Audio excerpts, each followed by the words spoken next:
আসসালামু আলাইকুম, সবাইকে শুভেচ্ছা। আমি আরজি কিবরিয়া বলছি, অরিজিনাল চ্যানেলে এই মুহূর্তে আপনারা আছেন। তো সবাইকে অনুষ্ঠান শোনার আগে বিনীতভাবে অনুরোধ করছি আমাদের চ্যানেলটি সাবস্ক্রাইব করবার জন্য। এখানে সাবস্ক্রাইব বাটনটি আছে, প্লিজ ক্লিক করবেন। পাশে একটা বেল বাটন আছে, বাটনটি অন করে নেবেন। সবার প্রতি রিকোয়েস্ট থাকছে। Thank you very much. আমার সঙ্গে আজকে যিনি রয়েছেন, শুরুতে তার সঙ্গে আপনাদের একটু পরিচয় করিয়ে দিতে চাই, যেটা অনুষ্ঠানের নিয়ম। কথা না বাড়িয়ে আমি তার সঙ্গে আপনাদের পরিচয় করিয়ে দিচ্ছি। আপনার নামটা একটু বলেন। আমার নাম শিমু। শিমু, শিমু বয়স কত আপনার? আমার বয়স 35। 35 বছর বয়স। আপনি আমার এই অনুষ্ঠান অনেক দিন যাবৎ শুনছেন, প্রায় 5-6 বছর যাবৎ শুনছেন নিয়মিত। যখন একেবারে প্রথম দিকে শুনতেন তখন কি ভাবতেন যে এই অনুষ্ঠানে একদিন আপনি অতিথি হবেন? না, এটা ভাবতাম না। শুনতে ভালো লাগতো তাই শুনতাম। রাইট। এবং মজার কিছু ঘটনা আছে ওনার অনুষ্ঠান শোনার, যেটা আমি অনুষ্ঠানটা শুরুর আগে ওনার কাছ থেকে শুনছিলাম। যাই হোক, সেটা আমি আপনাদের সঙ্গে শেয়ার না করে ওনাকে বরং ফ্লোর দিতে চাই। আমি আপনাকে বলবো যে একেবারে আরামসে গল্প করবেন আপনি, একেবারে নিজের বাড়িতে যেভাবে মানুষ গল্প করে, নিজের জীবনের ঘটনাগুলো বলে, দিল খুলে মন খুলে কথাগুলো বলবেন, ঠিক আছে? শুরু করুন আপনি, ছোটবেলা থেকে যেখান থেকে মনে পড়ে। আমার ফ্যামিলিতে হচ্ছে আমরা 4 ভাই 4 বোন। আমার আব্বু হচ্ছে বিজনেস করতো। জন্ম জেলা কোথায় আপনার? আমার জন্ম জেলা পিরিজপুর জেলা, মঠবাড়িয়া থানা। আচ্ছা আচ্ছা, ওকে। বাবা বিজনেস করতো ছোটবেলাতে? ক ভাই বোন আপনারা? আমরা 8 ভাই বোন। আপনার পজিশন? আমার বড় হচ্ছে 2 ভাই 1 বোন। বড় 2 ভাই 1 বোন, আপনি 4 নম্বর? জি, আমি 4 নম্বর। বলো।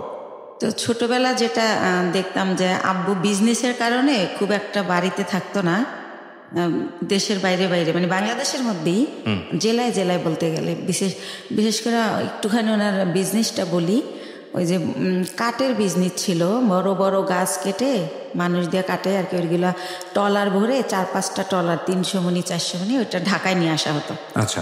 ঢাকায় আসা কাঠপট্টিতে ওটা দিত। আবার যাওয়ার সময় দেখা যেত মুন্সিগঞ্জ থেকে মিষ্টি কুমড়ার সময় মিষ্টি কুমড়া, গোল আলুর সময় গোল আলু, এগুলো আবার নিয়ে যেত আমাদের এলাকায় মঠবাড়িয়াতে। ওকে। এইটাই ওনার বিজনেস ছিল। তো খুব বেশি বাবাকে কাছে পেতাম না, তো যতটুকু পেতাম বাবা খুব ভালোবাসতো আমাকে। কিন্তু আমি জানি না কেন আমার মাঝে মাঝে মনে হতো যে আমি মনে হয় আমার আম্মুর মেয়ে না। আমার আম্মু আমি স্কুলে যাই সেটা চাইতো না। আমি সকালবেলা মাদ্রাসায় যেতাম পড়তে, আমার খুব ভালো লাগতো। আমার আম্মু সেটাও পছন্দ করতো না। কিন্তু আমার বড় যে ভাই বোন ছিল তারা ঠিকই স্কুলে যেত, পড়াশোনা করতো, তাদের জন্য বাসায় টিচার রেখে দেওয়া হতো। কিন্তু আমার বেলা সেটা হতো না।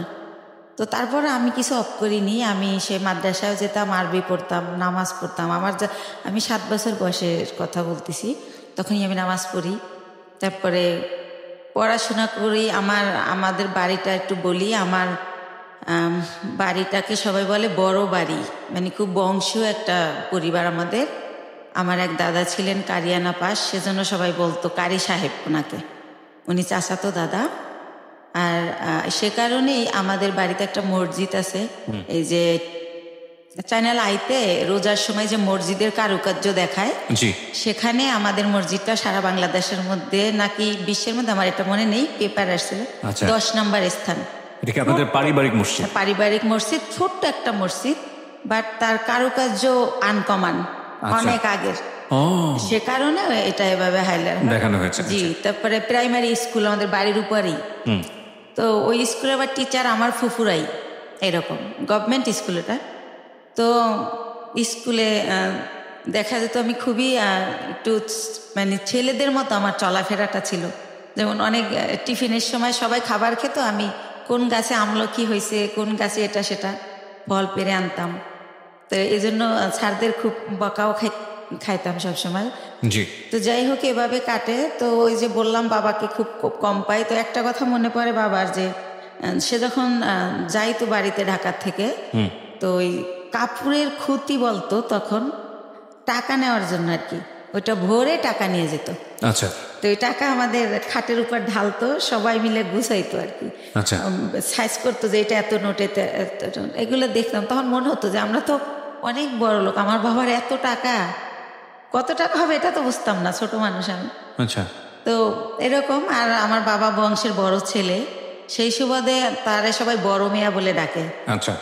তো সেই সুবাদে আমরাও খুবই সম্মান পাই, বাইরে বের হলে সবাই খুব স্নেহ করে যে বড় মেয়ের মেয়েটা। তো এরকম। তো এর মধ্যে আমি যখন ক্লাস 5-এ, তখন আমার বড় আপুর বিয়ে হয়ে যায়। তারপরে হচ্ছে আমি যখন ক্লাস 7-এ পড়ি তখন একদিন আমি স্কুল থেকে এসে দেখি যে বাসায় কয়েকজন লোক ড্রয়িং রুমে বসা, টুপি পরা। তখন আমার বড় বোন আমার কাছে একটা পেপারস নিয়ে যায় যে এখানে একটা সই দে। তো আমি বলি রে কিসের সই, ওনারা কারা? তো বলে সই দিতে বলছি, সই দে, তোরা তো কিছু জানি না, লাভ আছে। আমাকে তাদের সামনেও নেয়নি, ঘরেই আমার বোন কাগজটা নিয়ে যায়। তখন আমি সই দিই। কিছুদিন পরে আমি শুনি যে আমার বিয়ে হয়ে গেছে। বিয়ে কি বা পুরো মানে ওই ছেলেটাও এখানে আসে নাই। তো কার সাথে বিয়ে হয়েছে কি আমি কিছুই জানতাম না। যেটা হয় এলাকায় এটা ছড়াই যায় যে আমার বিয়ে হয়েছে। স্কুলে গেলে সবাই বলে এই তোর নাকি বিয়ে হয়ে গেছে। তো বিয়ে কি এটাই তো আমি জানি না। তা আমি বলি যে কি বিয়ে হয়ে গেছে, কার সাথে বিয়ে হয়েছে, বিয়ে কেমনে হয়? বরাবরই তো দেখছি দুলাভাইয়ের সাথে বিয়ে হয়েছে, তো আমি তো এরকম দেখি নাই কিছু। তো এভাবে বলি। তো একটা সময় আমি আমার আম্মুকে অনেক একটু রাগ করেই বলি যে আমার নাকি বিয়ে দিয়ে দিছো, সবাই বলে, এখন আমি আর স্কুলে যেতে পারি না, আমার লজ্জা করে, জিজ্ঞেস করে তোর জামাই কেমন এই সেই। তো আম্মু বলে যে এত কথার দরকার নাই, বিয়ে হয়েছে কিনা সময় হলে বুঝাই বলবো। তখন আপনি কোন ক্লাসে পড়েন? ক্লাস 7-এ। ক্লাস 7-এ পড়েন। আচ্ছা, ছোটবেলা। তো এটা আপনাকে কিছুই বলা হয়নি, শুধু বলতে সিগনেচার করো? এরকম কিছুই হয় না, শুধু সিগনেচার। ধর্মীয় বিধান মতে এটা বিয়ে না, মানে আপনারা যদি বিয়েটাকে যদি আপনারা ধর্মীয় বিধানের জায়গা থেকে বলেন, আমাদের ধর্ম অনুসারে এটা বিয়ে হয়নি। এটা আমি ক্ষুদ্র জ্ঞানে বলছি, কিন্তু এটার মধ্যে যদি কোনো সীমাবদ্ধতা থাকে সেটার জন্য আমি ক্ষমা চেয়ে নিচ্ছি। বিশেষ করে এটার ব্যাপারে ভালো বলতে পারবেন যারা ইসলামিক স্কলার তারা। আর রিলিজিয়নের জায়গার বাইরে এসে যদি আমরা লিগ্যাল জায়গা থেকে বলি তাহলে এটা একটা মারাত্মক রকমের অন্যায়, এবং লিগ্যাল জায়গা থেকে তো এটা বিয়ে হওয়ার প্রশ্নই ওঠে না। তো সেই জায়গাটা থেকে মেয়েটা যদি ক্লেম করে যে আমার সাথে এরকম আচরণ করা হয়েছে, তাহলে পরিবারের প্রত্যেকটা সদস্য ফেঁসে যাবেন, আইনগতভাবে ফেঁসে যাবেন। এবং এই কথাগুলো আমি এই কারণেই বলছি যে বাংলাদেশের এখনও এই ধরনের ঘটনা ঘটে। প্লিজ এইসব জায়গা থেকে সাবধান থাকবেন। জি বলুন। তারপরে আম্মু তো এটার আমার কোনো ব্যাখ্যা দিত না।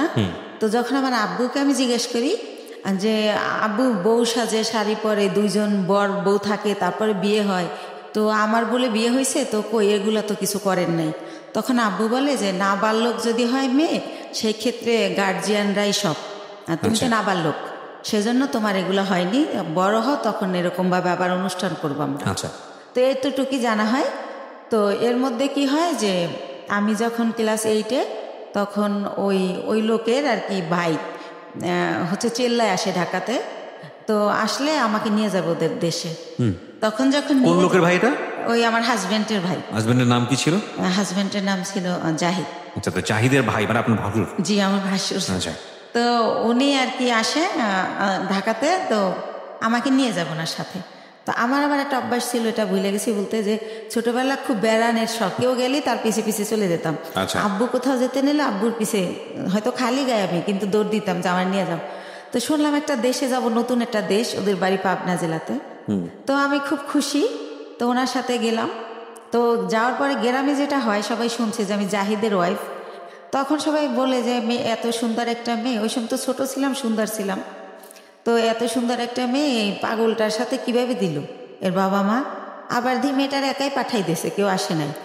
কিন্তু পাঠাইছে অন্য সেন্সে, এটা আমার বাবার ফ্রেন্ডের বাড়ি, ওই সেন্সে পাঠাইছে। কিন্তু লোকজন সবাই জানে যে বউ হিসেবে আসছে, এটা জানছে গ্রামের মানুষ। তো এভাবে বলে, আমি তো সেম পুকুরে ডুবাচ্ছি, দৌড়াচ্ছি, শ্বশুর বাড়ি, তো ওরকম বুঝতেছি না।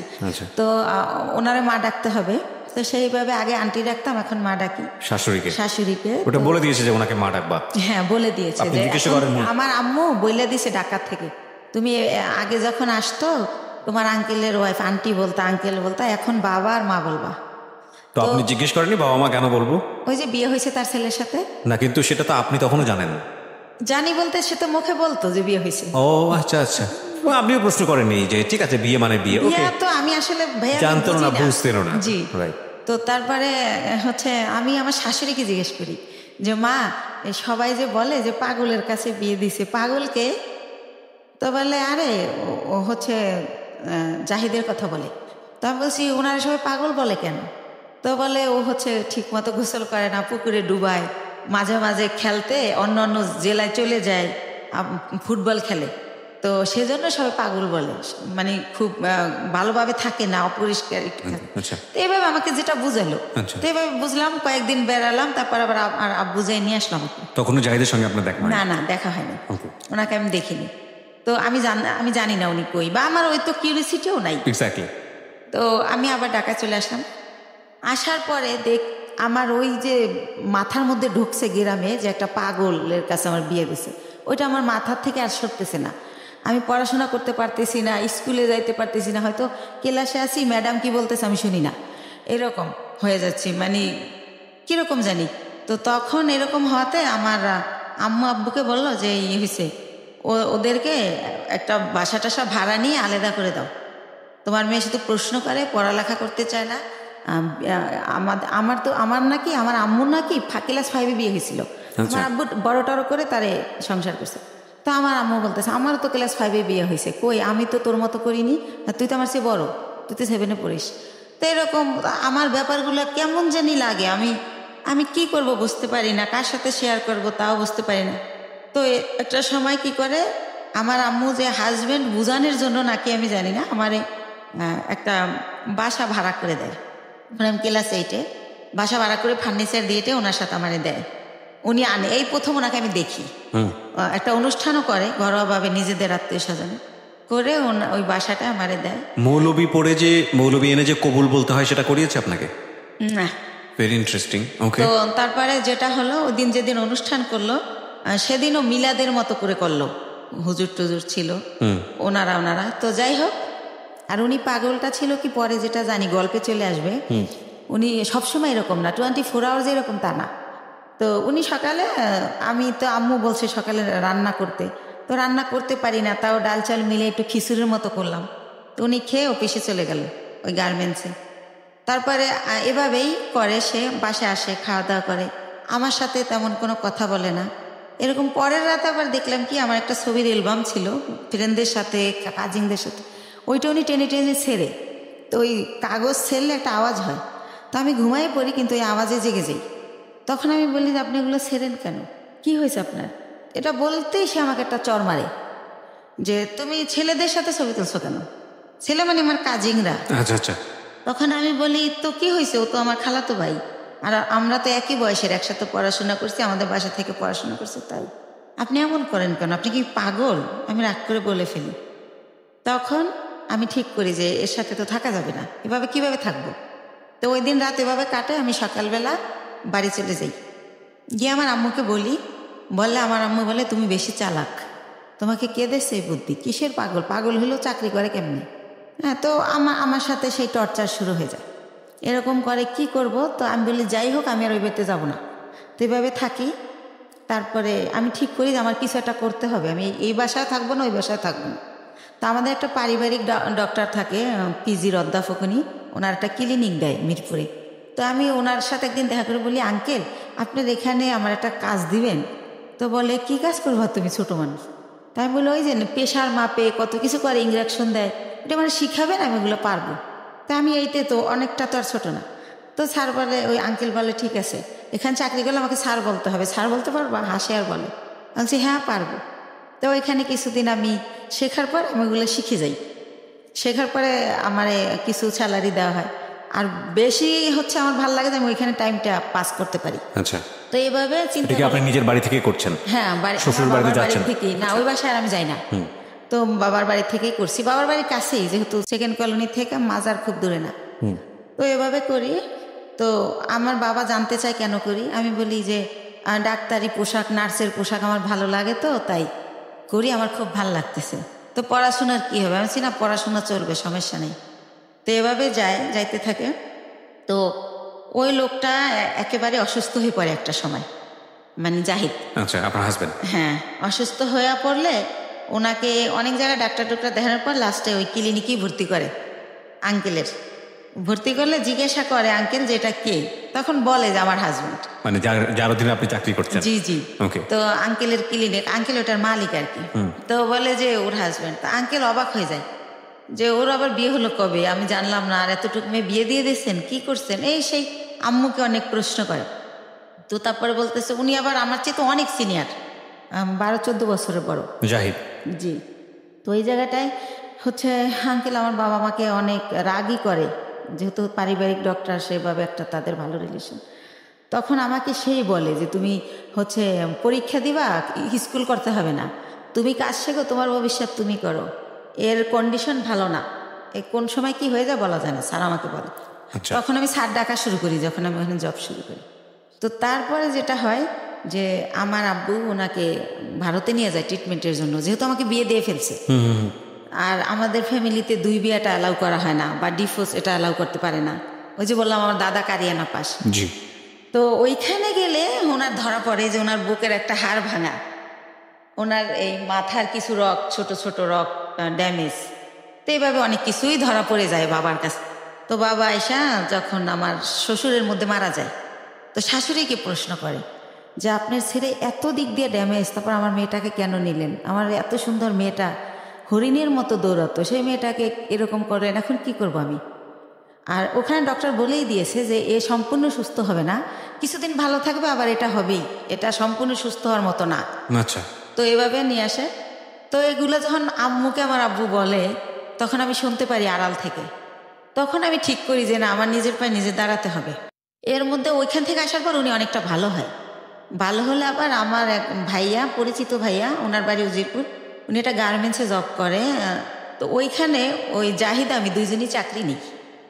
তো এতে মধ্যে আমি ক্লাস 9-এ উঠি। তো আমি চাকরি নেই কোয়ালিটি হিসাবে। তো আল্লাহ রহমতে আমার হয়তো আউট নলেজ একটু ভালো।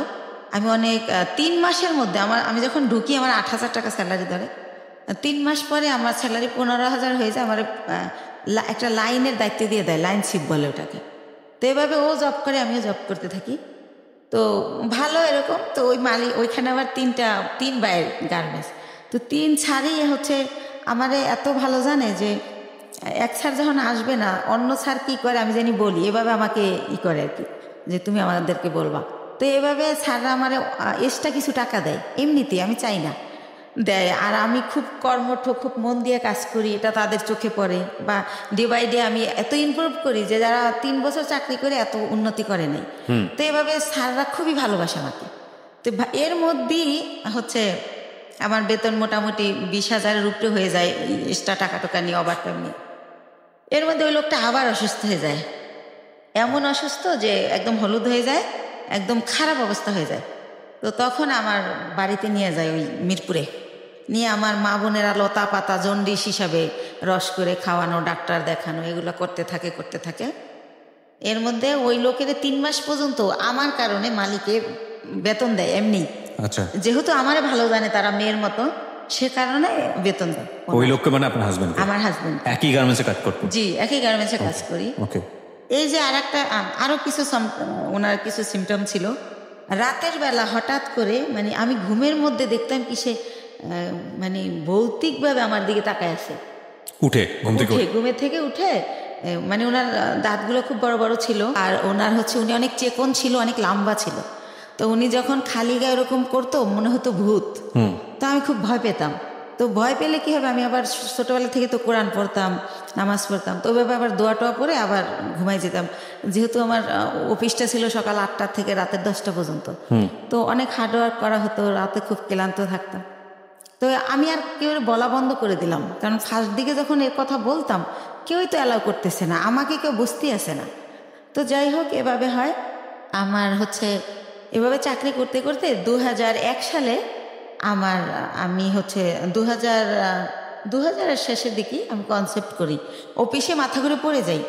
তখন আমারে হচ্ছে পরীক্ষা নিরীক্ষা করে ডাক্তারের কাছে নিয়ে দেখে আমার বাচ্চা পেটে। জি। তো বাচ্চা পেটে দেখলেও আমি অসুস্থ, ওষুধ খাচ্ছি, রেস্ট, যখন মাথা ঘুরে যায় নামাজের রুমে রেস্ট নিচ্ছি, যেহেতু স্যাররা আমার ভালো জানে। তো সেভাবে আমি আমার জবটা চালিয়ে যাই। তো যখন 6 মাস হয়ে যায় তখন আমি আর পারি না, নিজের সাথে আর যুদ্ধ করতে পারি না, তখন আমি জবটা ছেড়ে দেই। তো এর মধ্যে আমার মোটামুটি বেশ কিছু টাকা সঞ্চয় হয়ে যায়।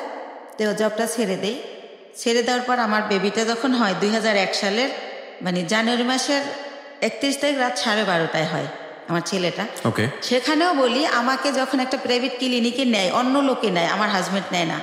আর আমি যে প্রেগনেন্ট, এই সময়টা আমার মার আমাকে একটু সময় দেওয়া উচিত, আমার কাছে থাকা উচিত, কিন্তু আমার মা সেটা করে না।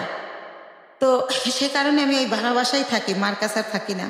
তো আমি যখন আমারে অন্য মানে ভাড়াটিয়ারা নিয়ে যায় একটা ক্লিনিকে, সেখান থেকে আমার অবস্থা খারাপ দেখে, যেহেতু আমার বয়স কম, সেজন্য আমার অবস্থা খারাপ হয়ে যায়, বা আমার খাওয়া দাওয়া হয় না ভালো। তো আমার ঢাকা মেডিকেল নিয়ে যায়। নিলে তখন ডক্টররা বলে যে ইমিডিয়েটলি সিজার করতে হবে, না হলে বাচ্চা মা কাউকে বাঁচানো যাবে না। তো সিজার করবে, হাজব্যান্ডের সিগনেচার লাগবে, এখন হাজব্যান্ড কোথায়? তখন উনি আবার ওই অসুস্থ থেকে সুস্থ হয়ে মোটামুটি অফিস আবার যায়, ওই কোম্পানি আবার অফিসটা পুরান ঢাকায় নিয়ে যায়, সেখানে উনি জব করে। তো ওনাকে বারবার বলা হয় যে আপনি আসেন, আপনার সিগনেচার ছাড়া অপারেশন হবে না। বলে কেউ একজন দিয়ে দিলেই হয়, আমি যাব না। সে আর যাই না। তো এক পর্যায়ে আমার যে এক ভাইয়া, ওই যে বললাম যে আগে জব করতাম একসাথে, ওই ভাইয়াটা হাজব্যান্ডের জায়গায় সিগনেচার করে। তো আমার সিজারে আমার ছেলেটা হয়। আপনার ছবি দেখাবো না, আমি নিয়ে আসছি মাশাল্লাহ। জি।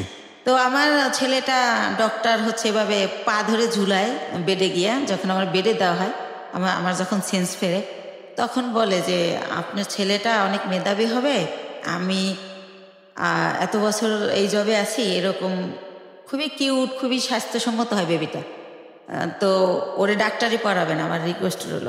এভাবে বলে কথা বলতে বলতে। তো হসপিটালে আমি 10 দিন থাকি। ওখানে রাখা হয় 7 দিন, কিন্তু যেহেতু আমি ছোট, তার মধ্যে সিজার হয়, এই জন্য 10 দিন রাখে। তো এর মধ্যে কি হয়, আমার মা যেদিন আমার সিজার হয় তার পরের দিন আমার মার বাসার একটা কাজের মেয়েকে পাঠিয়ে দেয়, কিন্তু আমার মা যায় না। তো কাজের মেয়েকে জিজ্ঞেস করি, লাখি আম্মু আসলো না? বলে যে তার শরীর ভালো না, জ্বর। ওই লাখি আমার সাথে থাকে হসপিটালে। আচ্ছা। আর একটা বুয়া, বাচ্চার বয়স কত? না, আমার বাচ্চা তো মাত্র হলো, আমি হসপিটালে। ওকে, ঠিক আছে। তো আমার হসপিটালে তো একটা, আমি তো সিজারের, আমি তো বাচ্চার কিছু করতে পারবো না, সেজন্য এই খবর পেয়ে আমার মা লাখিকে পাঠায়, কিন্তু মা যায় না। তো 10 দিন পর আমার এই লাখি সহই আমার বাড়িতে নিয়ে যায়, আমার বাসায় নিয়ে যায়। তারপর আমার মা দেখতে আসে আমাকে। তখন আমি অনেক কান্না করে জিজ্ঞেস করি যে মা, তুমি কি সত্যি আমার মা? আমি হসপিটালে রইলাম, এত কষ্ট করলাম, তুমি আমার দেখতে আসলে না, এখন আসছো কেন? কয় আইসা কি অন্যায় করে ফেলছি, একটু পরেই চলে যাব, আসছি তোমার বাচ্চার চুল কামাইতে হবে তাই। তো আমি তো বুঝি না চুল কামাইতে হয় বা কিছু একটা। তো উনি আমার বাচ্চার চুল কামায়, ওই দিন থাকে, তারপরের দিন আবার চলে যায়। তো এর মধ্যে আমার ওই যে ভাইয়াটা যে সিগনেচার দিছিল, সেই ভাইয়াটা আমার বেবিটাকে দেখতে আসে। আসার পরে আমি ওনার সাথে শেয়ার করি যে ভাইয়া, আমি তো এখন জব করতে পারবো না, জব করলে আমার বাচ্চা কার কাছে রাখবো? তাহলে আমার তো কিছু টাকা আছে, আপনি কি আমার টাকাটা নিয়ে কোনো ব্যবসা করতে পারেন, এরকম যে আপনিও ব্যবসাটা করলেন, আমারে কিছু দিলেন যাতে আমি চলতে পারি বাচ্চা নিয়ে। তো উনি আমার সবই জানে, আমার কষ্টের কথা। তো বলে আচ্ছা দেখা যাক কি করা যায়। তো উনি আবার 1 সপ্তাহ পরে এসে বলে, শিমু একটা ব্যবসা খুঁজে বের করছি। কি? এক্সেসরিজ ব্যবসা, গার্মেন্টসের মাল কিনে আমরা গার্মেন্টসে দিব। তো আমি তো বুঝি না এক্সেসরিজটা। তো উনি আমার বুঝাই বলে যে পলিথিন, কার্টন, লেবেল, হ্যান্ডটেক, এইসব। তো কত টাকা লাগবে ভাইয়া? তো বলে তোর কাছে কত টাকা আছে সেটা বল। তাই আমি বলি আমার কাছে মনে হয় 60-70 হাজার টাকা আছে, এটা হবে? তো বলে যে হ্যাঁ, এটা দিয়েই শুরু করি, প্রথম দেখি কি হয়। তো আল্লাহ রহমতে উনি শুরু করলে প্রায় আমার খরচও চালায়। এরপরে উনি 6 মাস পরে বলে যে প্রায় আমাদের পুঁজি হয়ে গেছে 3 লাখ টাকার মতো 6 মাসের মধ্যে। তো অনেক ভালো লাভ। তো তখন বলে যে আরও টাকা ইনভেস্ট করলে ভালো হতো। তো আমার বাবার দেওয়া কিছু গয়না থাকে আমার, সেই গয়নাগুলো আমি বিক্রি করে আরও টাকা ওইখানে ঢুকাই। তো এরকম করতে করতে আমার বাচ্চাটা, মানে আমার ছেলেটার বয়স হয়ে যায় 2 বছর। 2 বছর, ওকে। 2 বছর হয়ে যায়। তো আল্লাহর রহমতে ভালোই আছি, ভালোই চলতেছি, ব্যবসা খুব ভালো হচ্ছে। তো এভাবে তো আমি বলি যে ভাইয়া এখন একটা অফিস নেন, তাহলে আরও ভালো হবে। তো ভাইয়া কি করে, একটা আরামবাগে ছোট একটা অফিস ভাড়া নেয়, কার্ড ছাপায়, ভিজিটিং কার্ড, কোম্পানির একটা নাম দেয়, স্বদেশ ইন্টারন্যাশনাল। তো এইভাবে একটা নাম দিই আমরা। তো তারপরে যেটা হয় যে ব্যবসা কি হয়, যে টাকা যায় তার চেয়ে আমরা 3 ডবল মাল বাকি আনা যায়। ধরেন 1 লাখ দিয়ে 3 লাখ টাকার মাল বাকি আনা যায়। এভাবে আমরা আবার কোম্পানির মাল দেই। এভাবে করতে করতে আল্লাহর রহমতে আমাদের পুঁজি প্রায় সেই 30-40 লক্ষ টাকা হয়ে যায়। যেহেতু আমরা কম পুঁজি খাটাই ভালো ব্যবসা করতেছি, যেহেতু আমাদের লেনদেন ভালো। এর মধ্যে আমাদের 3টা কর্মচারী নিয়ে নেয় ভাইয়া, একটার নাম স্বপন, একটা বাপ্পি, আর একটা রেজা। তো এভাবে ভালো ব্যবসা চলতেছে। তো আমার ছেলেটা 2 বছর যখন হয়, ও একা একা পেন্সিল খাতা দিয়ে বসাই দিয়ে খেলতে, দেখি যে ও সরোয়া লিখে ফেলে। এভাবে তো দেখি যে আব্বু এরকম করো, তো লেখে। তো তখন আর ওরে আমি বলি আমার ভাইয়াকে যে ভাইয়া ওরে না স্কুলে দিয়ে দেই, কিন্ডারগার্টেনে, ও তো লেখা শিখে গেছে। কয় দূর হবো কা, এত তাড়াতাড়ি না। তো এরকম করতে করতে আমাদের বাসায় একটা ম্যাডাম ভাড়া থাকে পাশের ফ্ল্যাটে। তো ম্যাডামকে বলি, ম্যাডাম কয় ওর পরীক্ষা দেওয়া লাগবে না, এমনি নিয়ে যায় নাইসেন, ভালো হবে, এতে ওর শেখা হলো, সামনের বছর ভর্তি করবেন। তো এইভাবে নিয়ে যেতাম, আসতাম, ফিটার নিয়ে যেতাম ব্যাগে করে, ওর ফিটার খাওয়াতাম টিফিনে। তো এভাবে ওরা সবাই আদর করে। ওর নাম হীরামণি। তো ওর নাম হীরা, তো আদর করে সবাই হীরামণি ডাকে। তো এরকম একটা পজিশনে আমার বাবা শোনে যে আসলে আমার বেশ কিছু টাকা হয়েছে, আমি ভালো বিজনেস হচ্ছে আমার, আমি খুব ভালো আছি। তো আমার বাবা আমাকে বলে কি যে ওই যে কারি দাদু, সেই দাদু মারা গেছে, দাদুর ছেলেরা সব আমেরিকায় সেটেল, তো তাদের কিছু জমি বিক্রি করে চলে যাবে, একেবারেই কম দামে দিয়ে দিবে যদি নিজেরা নেয় যারা বেলাডের। তো আমার বাবা আমাকে বলে যে হচ্ছে এরকম জমি বিক্রি করবে, তো তুমি কি কিনবা? তো আমি ভাইয়ের সাথে আলাপ করি। তো ভাই বলে যে জমি তো আর কিনলে ফালানো যায় না, কিনতে পারিস যেহেতু কম দাম। তো মাত্র 1 বিঘা জমি মাত্র 45,000 টাকা দাম। তো ওই 45,000 টাকা দিয়ে আমার বাবাকে আমি দেই, আমার বাবা জমিটা আমার নামে কিনে। আমি যাইও না, দেখিও না, ওই আমাদের পিরিজপুরে আর কি, মঠবাড়িয়াতে। তো এভাবে আমার জমিটা হয়। তো এরকম এর মাঝে মাঝে ওই যে লোক, এর আর একটা কথা ভুলে গেছি, এরপরে কি হয়, আমার বেবিটার যখন বয়স 1 বছর, তখন সবাই বলে যে একটা বেবি হয়েছে, এখন ভালো হয়ে যাবে। তো উনি মাঝে মাঝে নাই হয়ে যায়, আবার চলে আসে, এভাবে আপ অ্যান্ড ডাউন চলতে থাকে। তো অনেকে বলে যে বিজনেসে ঢুকাইতে, তো আমি দেই না, কারণ তো ওনার তো ব্রেন ঠিক নাই, তো সেজন্য দেই না, যে না, উনি মাঝে মাঝে জব করে, আবার চলে যায়, আবার আসে। তো উনি কি করে, ঈদ যেমন প্রথম ঈদ আমার বেবি হওয়ার পরে, তো ঈদের দিন উনি হচ্ছে চাঁদ রাতের দিন, ওনার এক ভাগ্না আমার এখানে জব করে, যেটার নাম বললাম রেজা, আর একটা থাকে ভাগ্না আনোয়ার।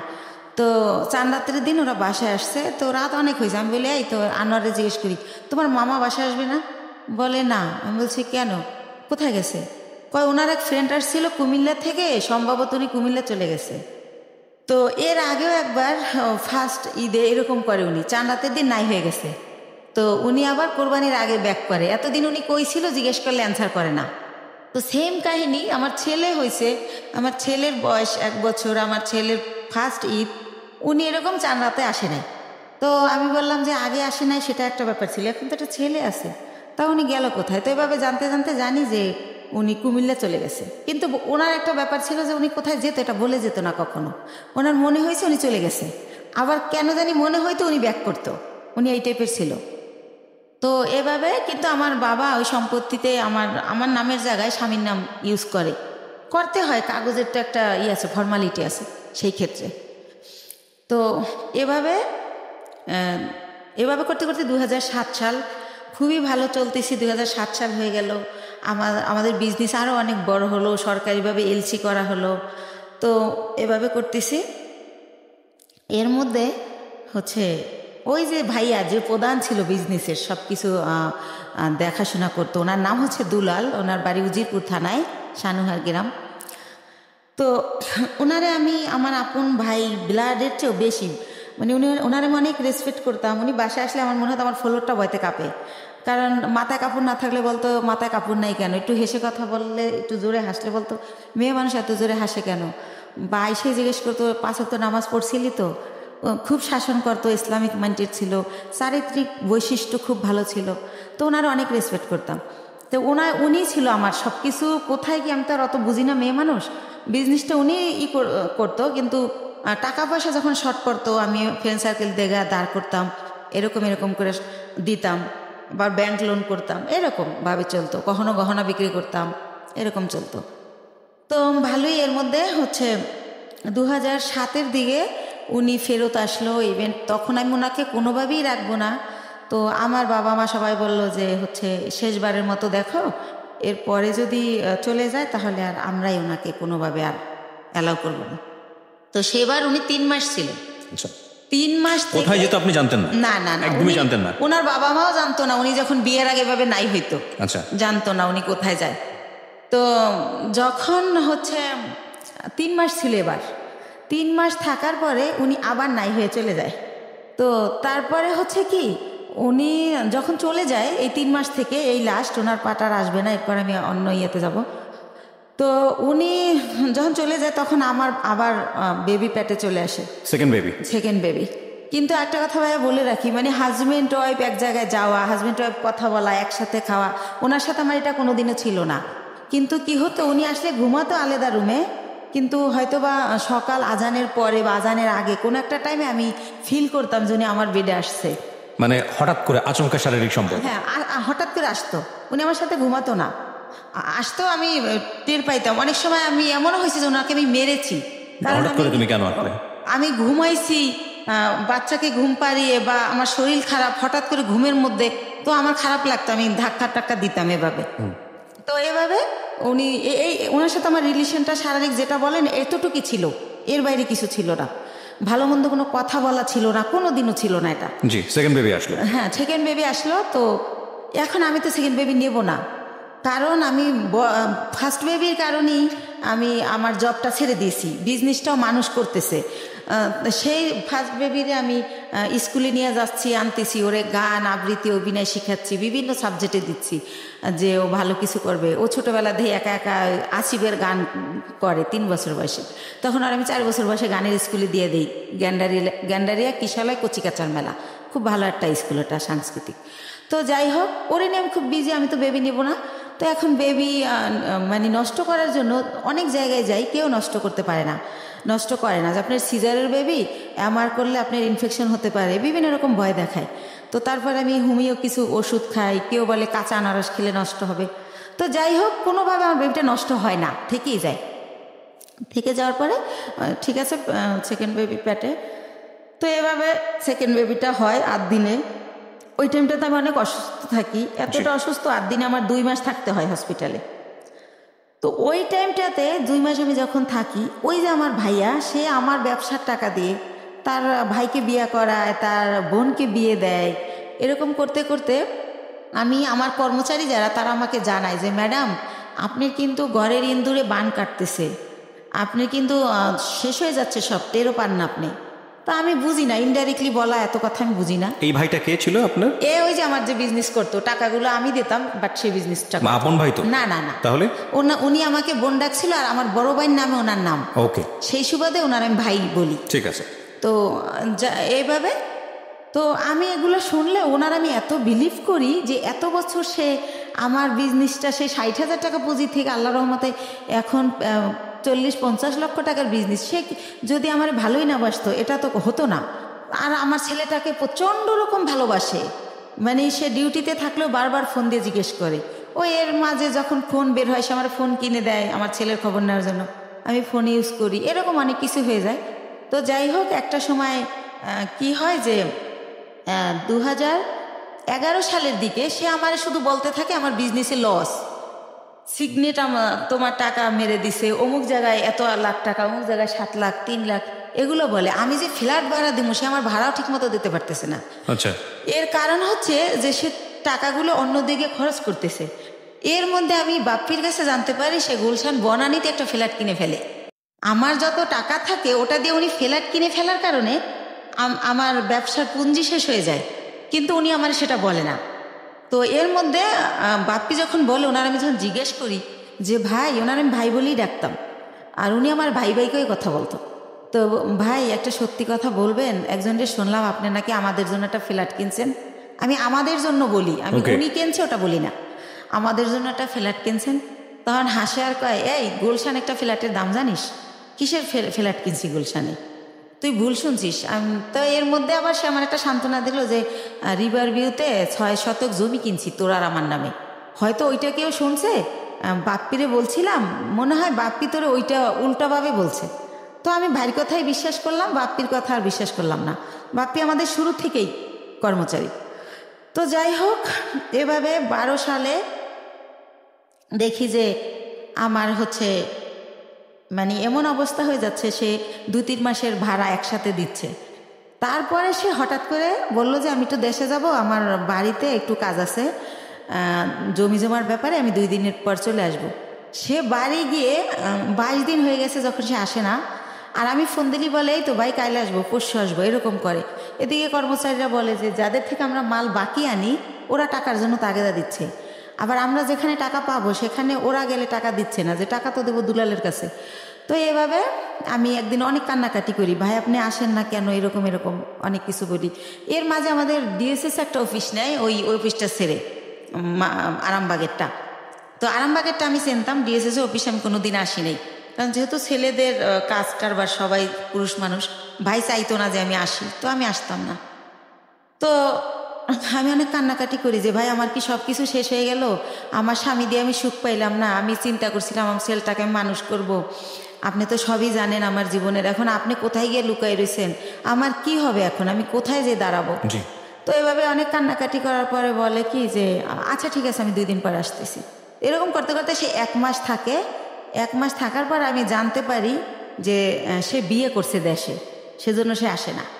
তো সে 1 মাস পরে সে বউ নিয়ে এসে ওই গোলশান ফ্ল্যাট কমপ্লিট হয় নাই দেখে সে লেট করতেছিল বাড়িতে।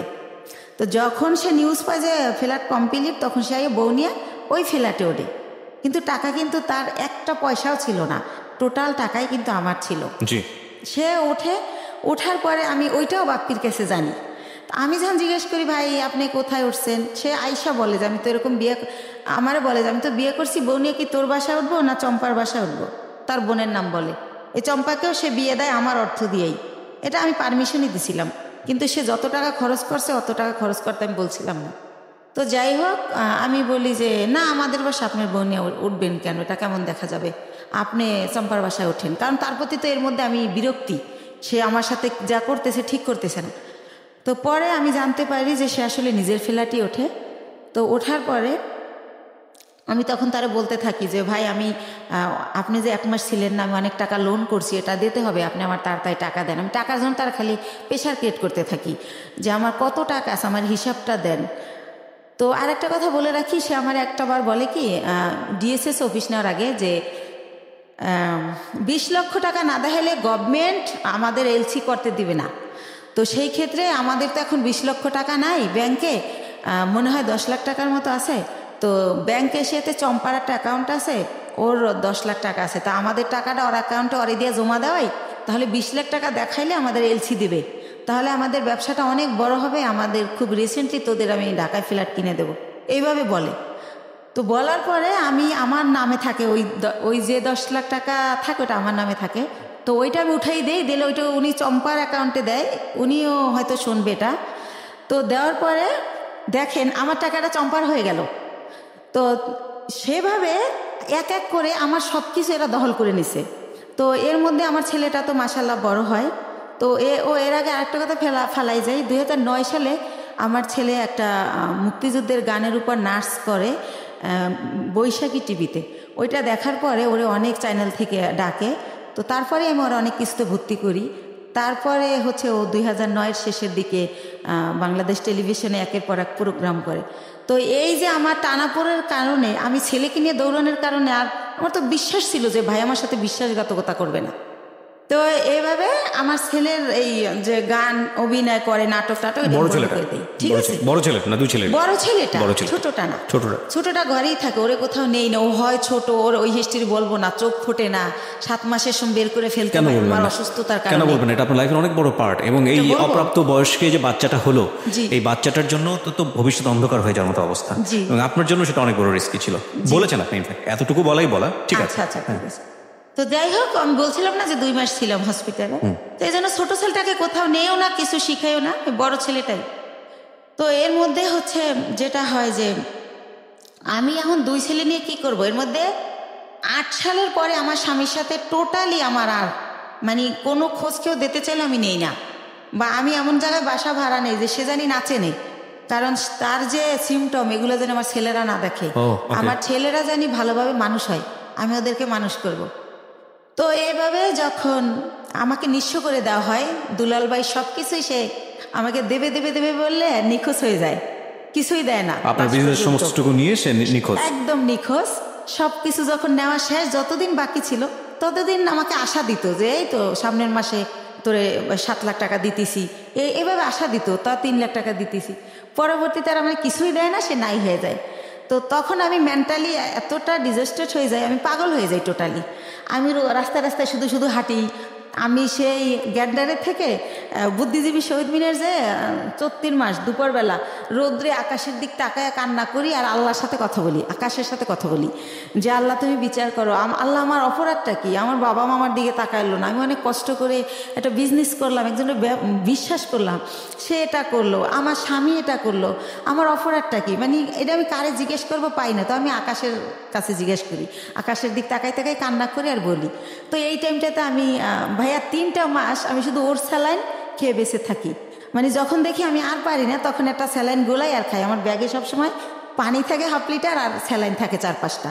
তো এইভাবে আমি 3টা মাস আমার মনে আছে আমি ভাতের আহার গিলতে পারি না, আমার কি হলো, আমার কি হবে, আমি নিঃস্ব হয়ে গেলাম। দুলাল ভাইয়ের আর আমি খুঁজে পাই না কোনোভাবে, সে নাম্বার চেঞ্জ করে ফেলে।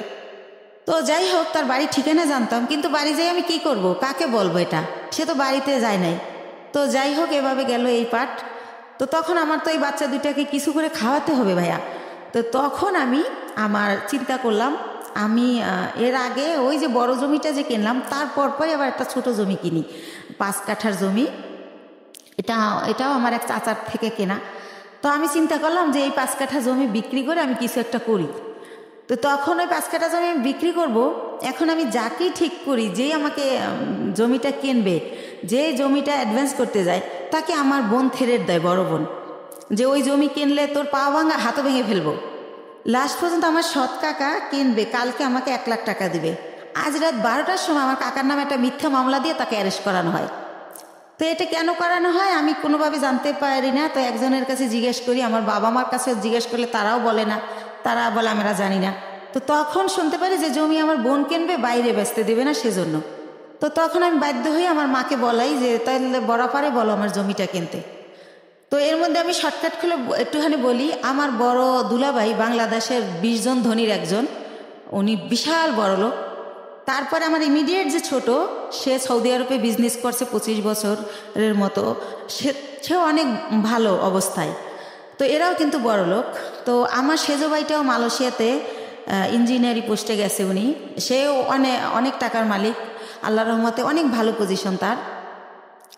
অথচ এই যে আমি যখন তাদেরকে জানালাম যে এরকম দুলাল আমার সব মেরে পলাই গেছে, এখন আমার মৃত্যু ছাড়া উপায় নাই, আমার ঘরে ভাত নাই, আমার ঘর ভাড়া দেওয়ার মতো টাকা নাই, মানে এগুলো যখন প্রকাশ করলাম, তারা আমাকে খুব অপমানজনক কথাবার্তা বলল সবাই, মানে কোনোভাবে কেউ 5 টাকা দিয়ে আমাকে হেল্প করলো না। তো তারপর আমি ডিসিশন নিলাম জমি বিক্রি করার। এখন আমার বোন জমি কিনবে, কিন্তু সে কিন্তু আমাকে 5,000 টাকা দিয়ে হেল্প করলো না। তো যাই হোক, আমি বাধ্য হয়ে রাজি হলাম তাকে জমিটা দেওয়ার জন্য, মাকে দিয়ে বলালাম।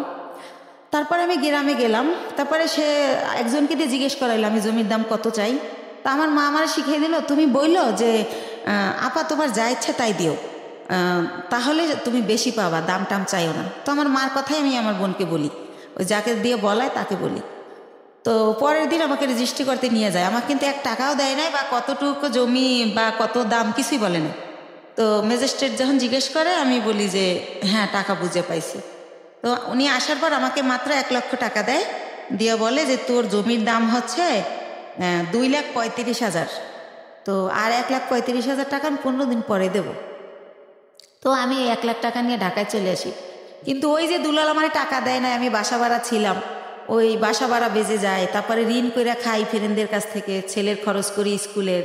তো এভাবে ওই টাকা ঋণ দিতেই চলে যায় 1 লাখ। তো তখন আমি ব্যবসা আবার কিভাবে করব? তখন আমি আবার আমার বোনকে বলি, বলতে বলতে আমার মা বলে যে তুমি বাড়িতে আসো, আবার যাই। তখন আমার বোন আবার আমাকে 1 লাখ টাকা দেয়, দিয়ে বলে যে এই 35,000 টাকা বাকি আছে, এইটা তুই চাবি না, ফোন করে কখনো বলবি না, আমার যখন হবে আমি তোরে ফোন করেই বলবো, তখন তোরে দিয়ে দেব। আচ্ছা ঠিক আছে। তো ভাইয়া, আল্লাহ যার উপরে নারাজ হয় তার হয়তো সব দিক দিয়েই হয়। তো তখন উনি 1 লাখ টাকা দেয়, ওই টাকাটাই না আমি ইন্ডিয়ার ব্যবসা শুরু করি। তো ব্যবসা শুরু করি ইন্ডিয়ার কসমেটিকের ব্যবসা, কয়েকজন আপার সাথে পরিচয় হয়, তাদের সাথে যাতায়াত করি, এভাবে চলতেছি। হঠাৎ করে আমার ব্যাক পেন শুরু হয়, আমি উঠতে পারি না, বসতে পারি না, খুব যন্ত্রণা।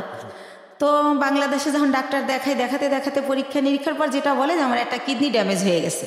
ওহো। তো একটা কিডনি ড্যামেজ। কত সালের ঘটনা?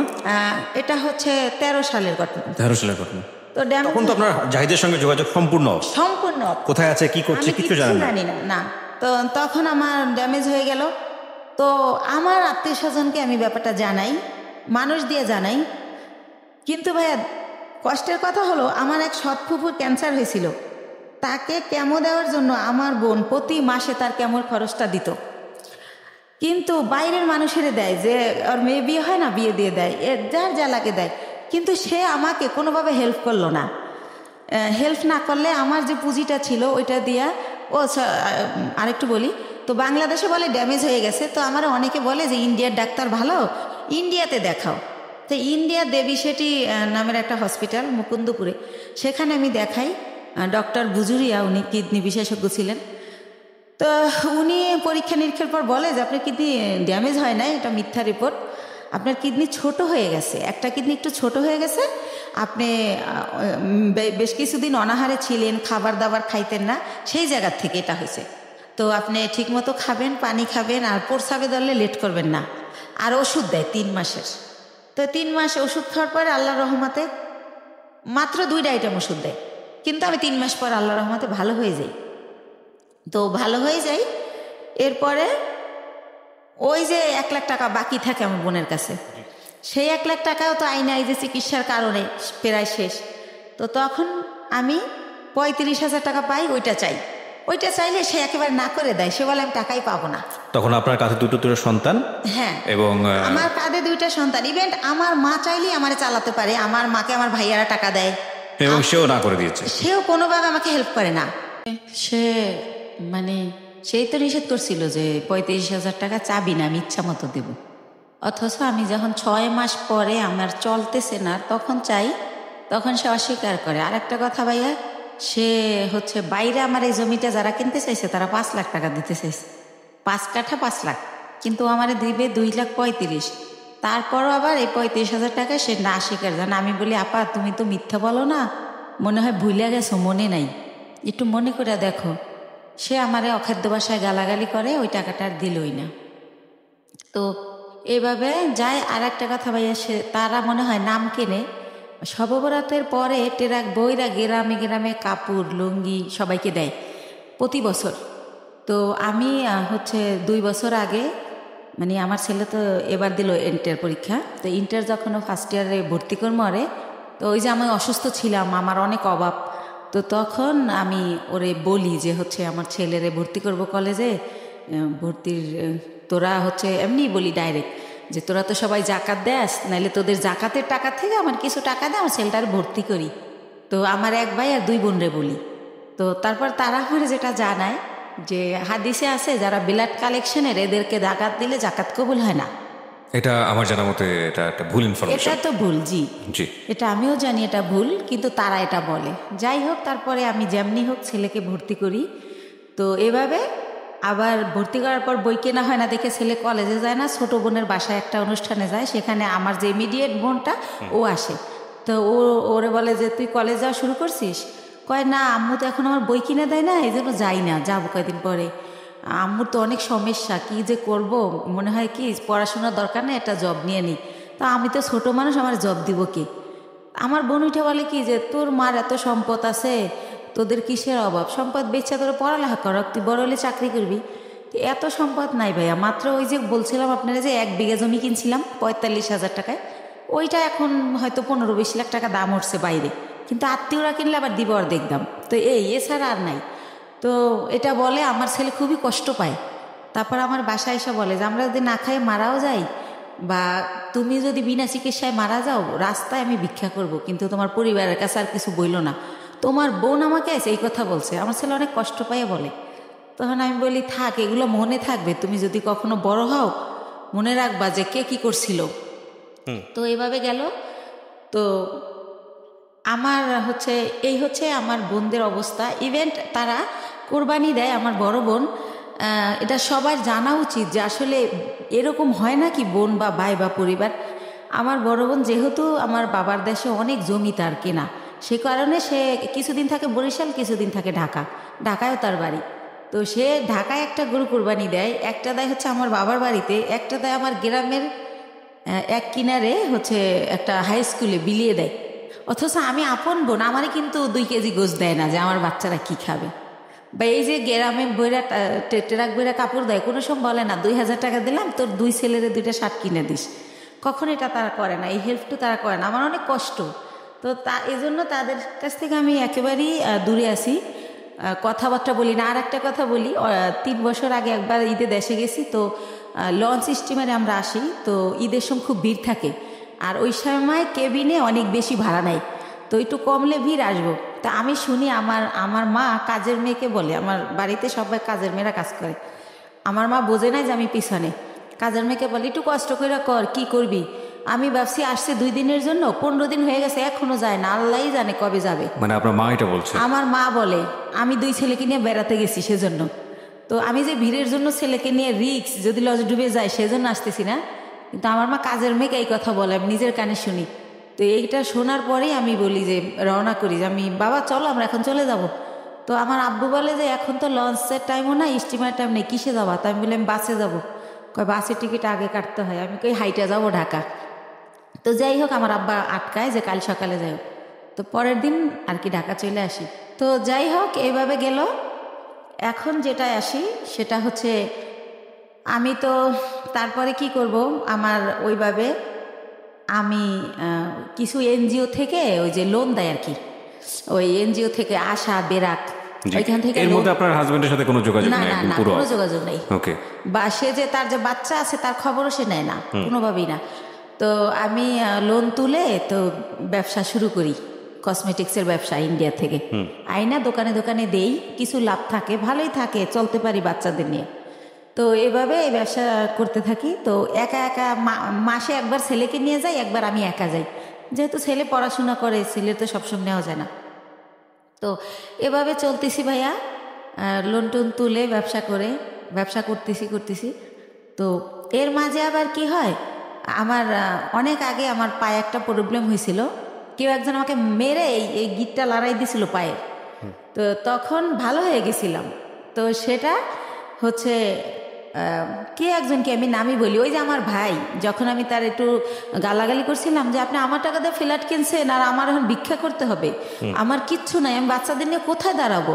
তো তখন সে আমারে খুব বাজেভাবে বকে, তখন আমিও তারে একটু রাব বিহেভ করি, তখন সে আমারে মারে, আমারে চেহার দিয়ে বাড়ি দিতে নেয়, তখন আমি পড়ে যাই, পড়ে গেলে আমার পাও ধরে মোচড় দেয়, তখন আমার এই গিটটা সরে যায়।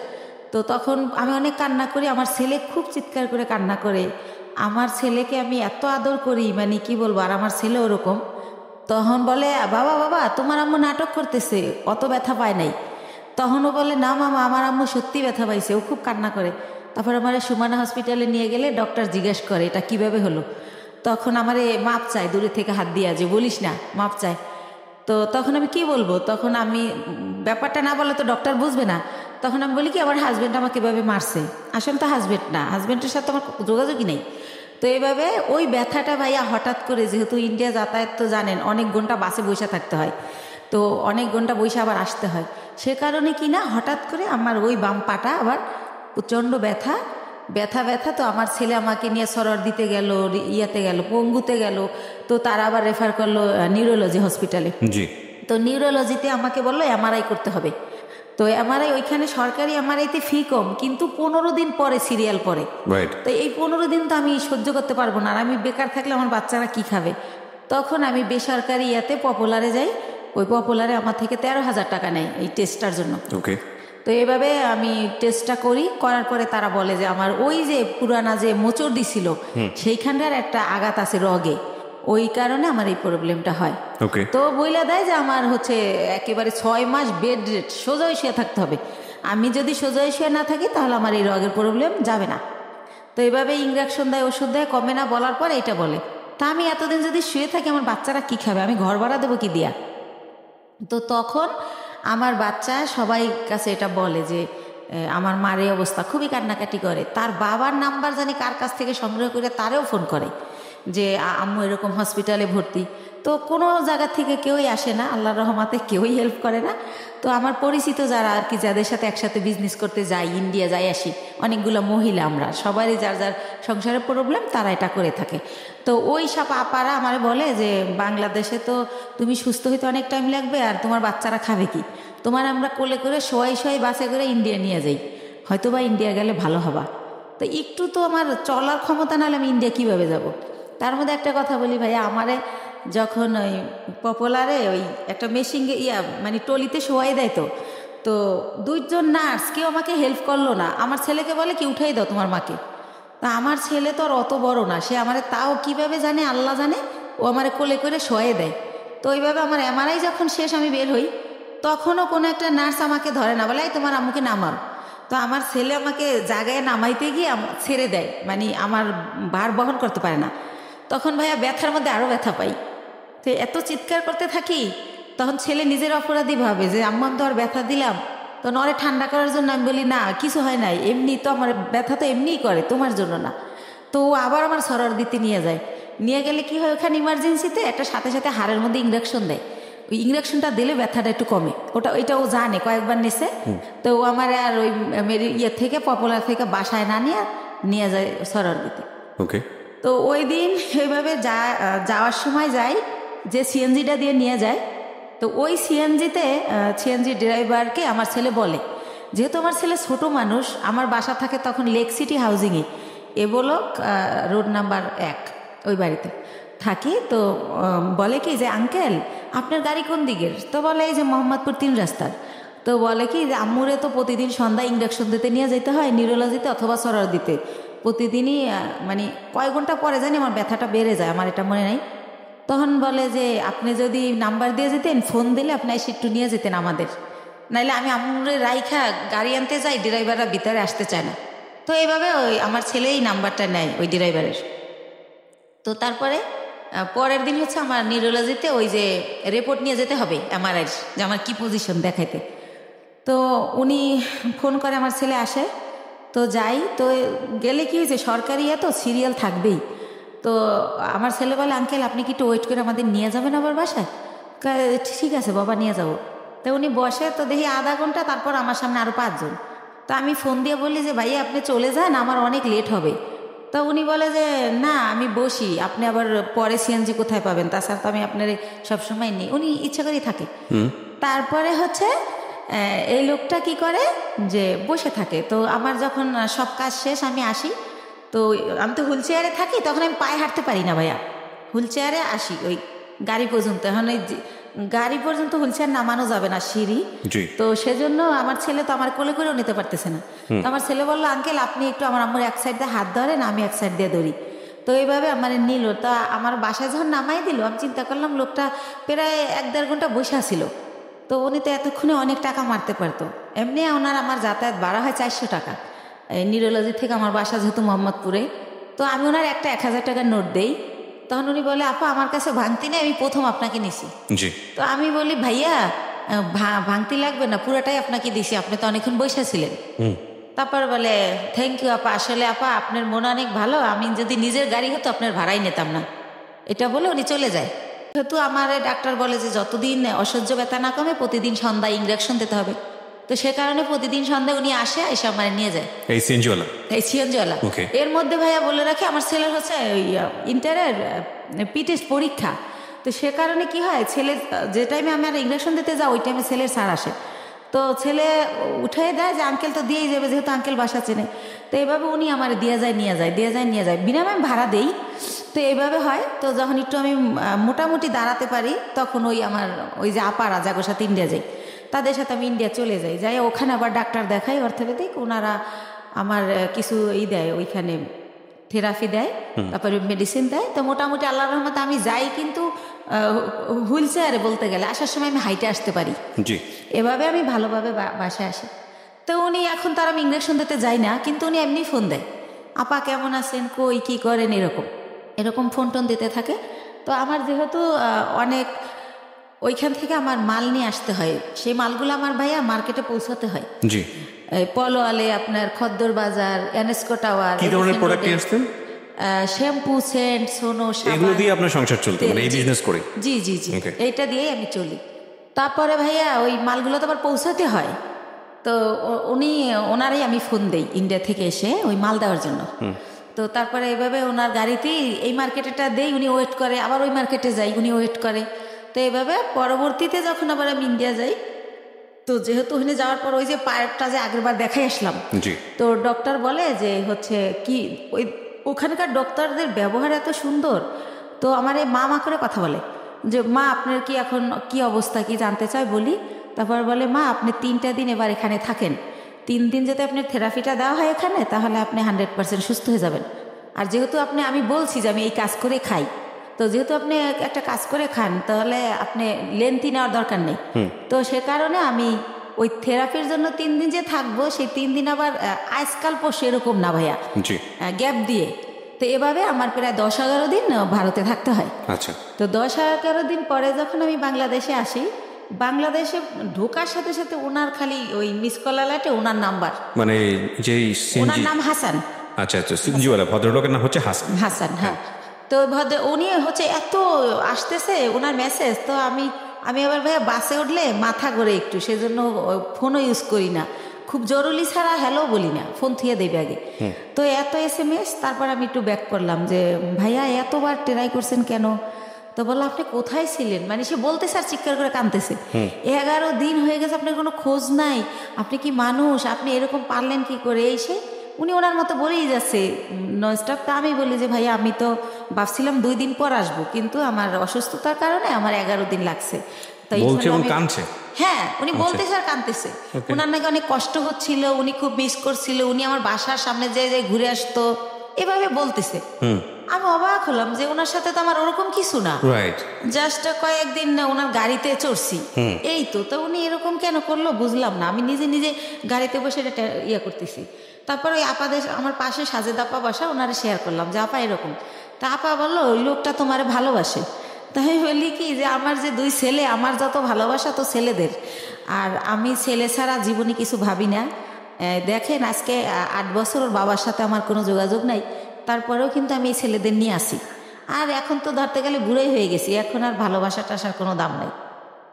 এরকম মনে হয় এমনি বলে বা কিছু একটা, আপার সাথে এইভাবেই কথা হলো। তারপরে পরের দিন অ্যাজ ইউজুয়াল ওই যে আমার তো মাল দিতে যেতে হবে, আমি যেদিন আসি তার পরের দিনই মাল না দিলে তো আমার টাকা দিবে না। তো উনি তো জানি যে পরের দিন আসতে হবে, উনি সকালে গাড়ি নিয়ে আসে। তো আমি বলি ভাইয়া আমার খুবই টায়ার্ড লাগতেছে, আপনি আমার দোকানগুলো তো চেনেন, স্লিপগুলো আমি দিয়ে দেই, আপনি মালগুলো দিয়ে আসেন, আপনার যা ভাড়া হয় আমি দিয়ে দেবো। আর আমি লগে গেল ভাইয়া মালগুলো উনি ক্যারি করে, উনি উঠাই দেয়, আমি আবার লেবার ওই শোরুমে ফোন দিলে ওরা লেবার পাঠায়, তো তাদের সাথে সাথে উনি ক্যারি করে। তো আমি কই আপনি ফোন দিলে আপনি একটা করে ফোন দিবেন, লেবার নামবে, এভাবে দিয়ে আসবেন। তো বলে আচ্ছা। তো এইভাবে উনি আমার মালগুলো দেয়। তো আমি আবার টেনশন করি যে আমি তো জীবনভর বিশ্বাস করে ঠকলাম, একজনকে বিশ্বাস করলাম, সে আমার নিজে বললো যে আমার 60 লাখ টাকা পুঁজি, সেইটা নাই, উদয় হয়ে গেল। আবার এখন আবার আমার এই কয়টা টাকা হলে যদি ফলাই যায় আমি কি করবো, এভাবে টেনশন করতেছি। কিন্তু আবার প্রতিটা মালিককে আমি বলে রাখছি যে আমার লোক গেছে ওই সিএনজিওয়ালা, তো মালটা দেওয়ার পর আমারে জানাবেন পুরো মাল বুঝাই দিছে কিনা স্লিপের। তো ওরা আবার আমার একটু পরপর ফোন দিয়ে জানাচ্ছে প্রত্যেকটা কোম্পানি যে হ্যাঁ আপা মাল পাইছি। তখন ভাবলাম যেহেতু মাল পুরো দিছে তাইলে টাকাও আমার দিবে। তো ঠিক উনি বাসায় আবার আইসা আমার টাকা দিয়ে দেয়। তো এইভাবে টাকা দিয়ে দেওয়ার পরে একদিন উনি বলে যে আপা আমি আপনার সাথে কিছু কথা বলবো, আপনার বাসায় আসতে পারি? তখন আমি বলি কোন ব্যাপারে ভাইয়া? বলে আমি একটা প্রবলেমে পড়ছি, এটা আপনার সাথে শেয়ার করবো। তা আমি বললাম আচ্ছা ঠিক আছে আসেন। তো আমার বাসা চিনেই। তো উনি আইসা আমার ড্রয়িং রুমে সোফায় বসে। তো আমি তো ওই পার ব্যথার জন্য ডক্টর বলছে যতটা পারি শুয়ে থাকার, তো আমি ওই পা লম্বা করে কোনো রকম বসি। তো ওনারে আমি বলি যে হ্যাঁ ভাইয়া বলেন, আর নাস্তা দিতে বলি, আমি অসুস্থর কারণে আমার বাসায় আবার একটা কাজের লোক রাখি, যে কিছুই তো করতে পারি না পাওয়ার জন্য, তো তারে নাস্তা দিতে বলি। তখন সে বলে যে ওরে যেতে বলেন, ওর সামনে বলা যাবে না। তো তখন আমি ভাবলাম ওরে যেতে বলবো, ও তো কাজ করে তারপরে যাবে। তখন আমি বললাম ঠিক আছে তাহলে আপনি আমার বেডরুমে আসেন। তো উনি আমার রুমেই যায়। তারপরে বলে যে আপা এরকম ও আবার থাকতো আর বোনের বাসায় মোহাম্মদপুরে। আচ্ছা। আর বলে রাখি ওর বোন জামাই হচ্ছে একটা গভর্নমেন্ট জব করতো সমাজ কল্যাণ অধিদপ্তরে, ঘুষ নেছে, সে কারণে ওনার জবটা চলে যায়। তারপরে সে কি করে, তার কাজ হচ্ছে মানুষের জব দেবে বলে টাকা নেয় 8 লাখ 10 লাখ, যে গভর্নমেন্ট জব দেবো আমি, গভর্নমেন্টের অমুক সচিব, মিথ্যাচার করে। তো এইভাবে উনি বিভিন্ন লোকের থেকে টাকা আনে।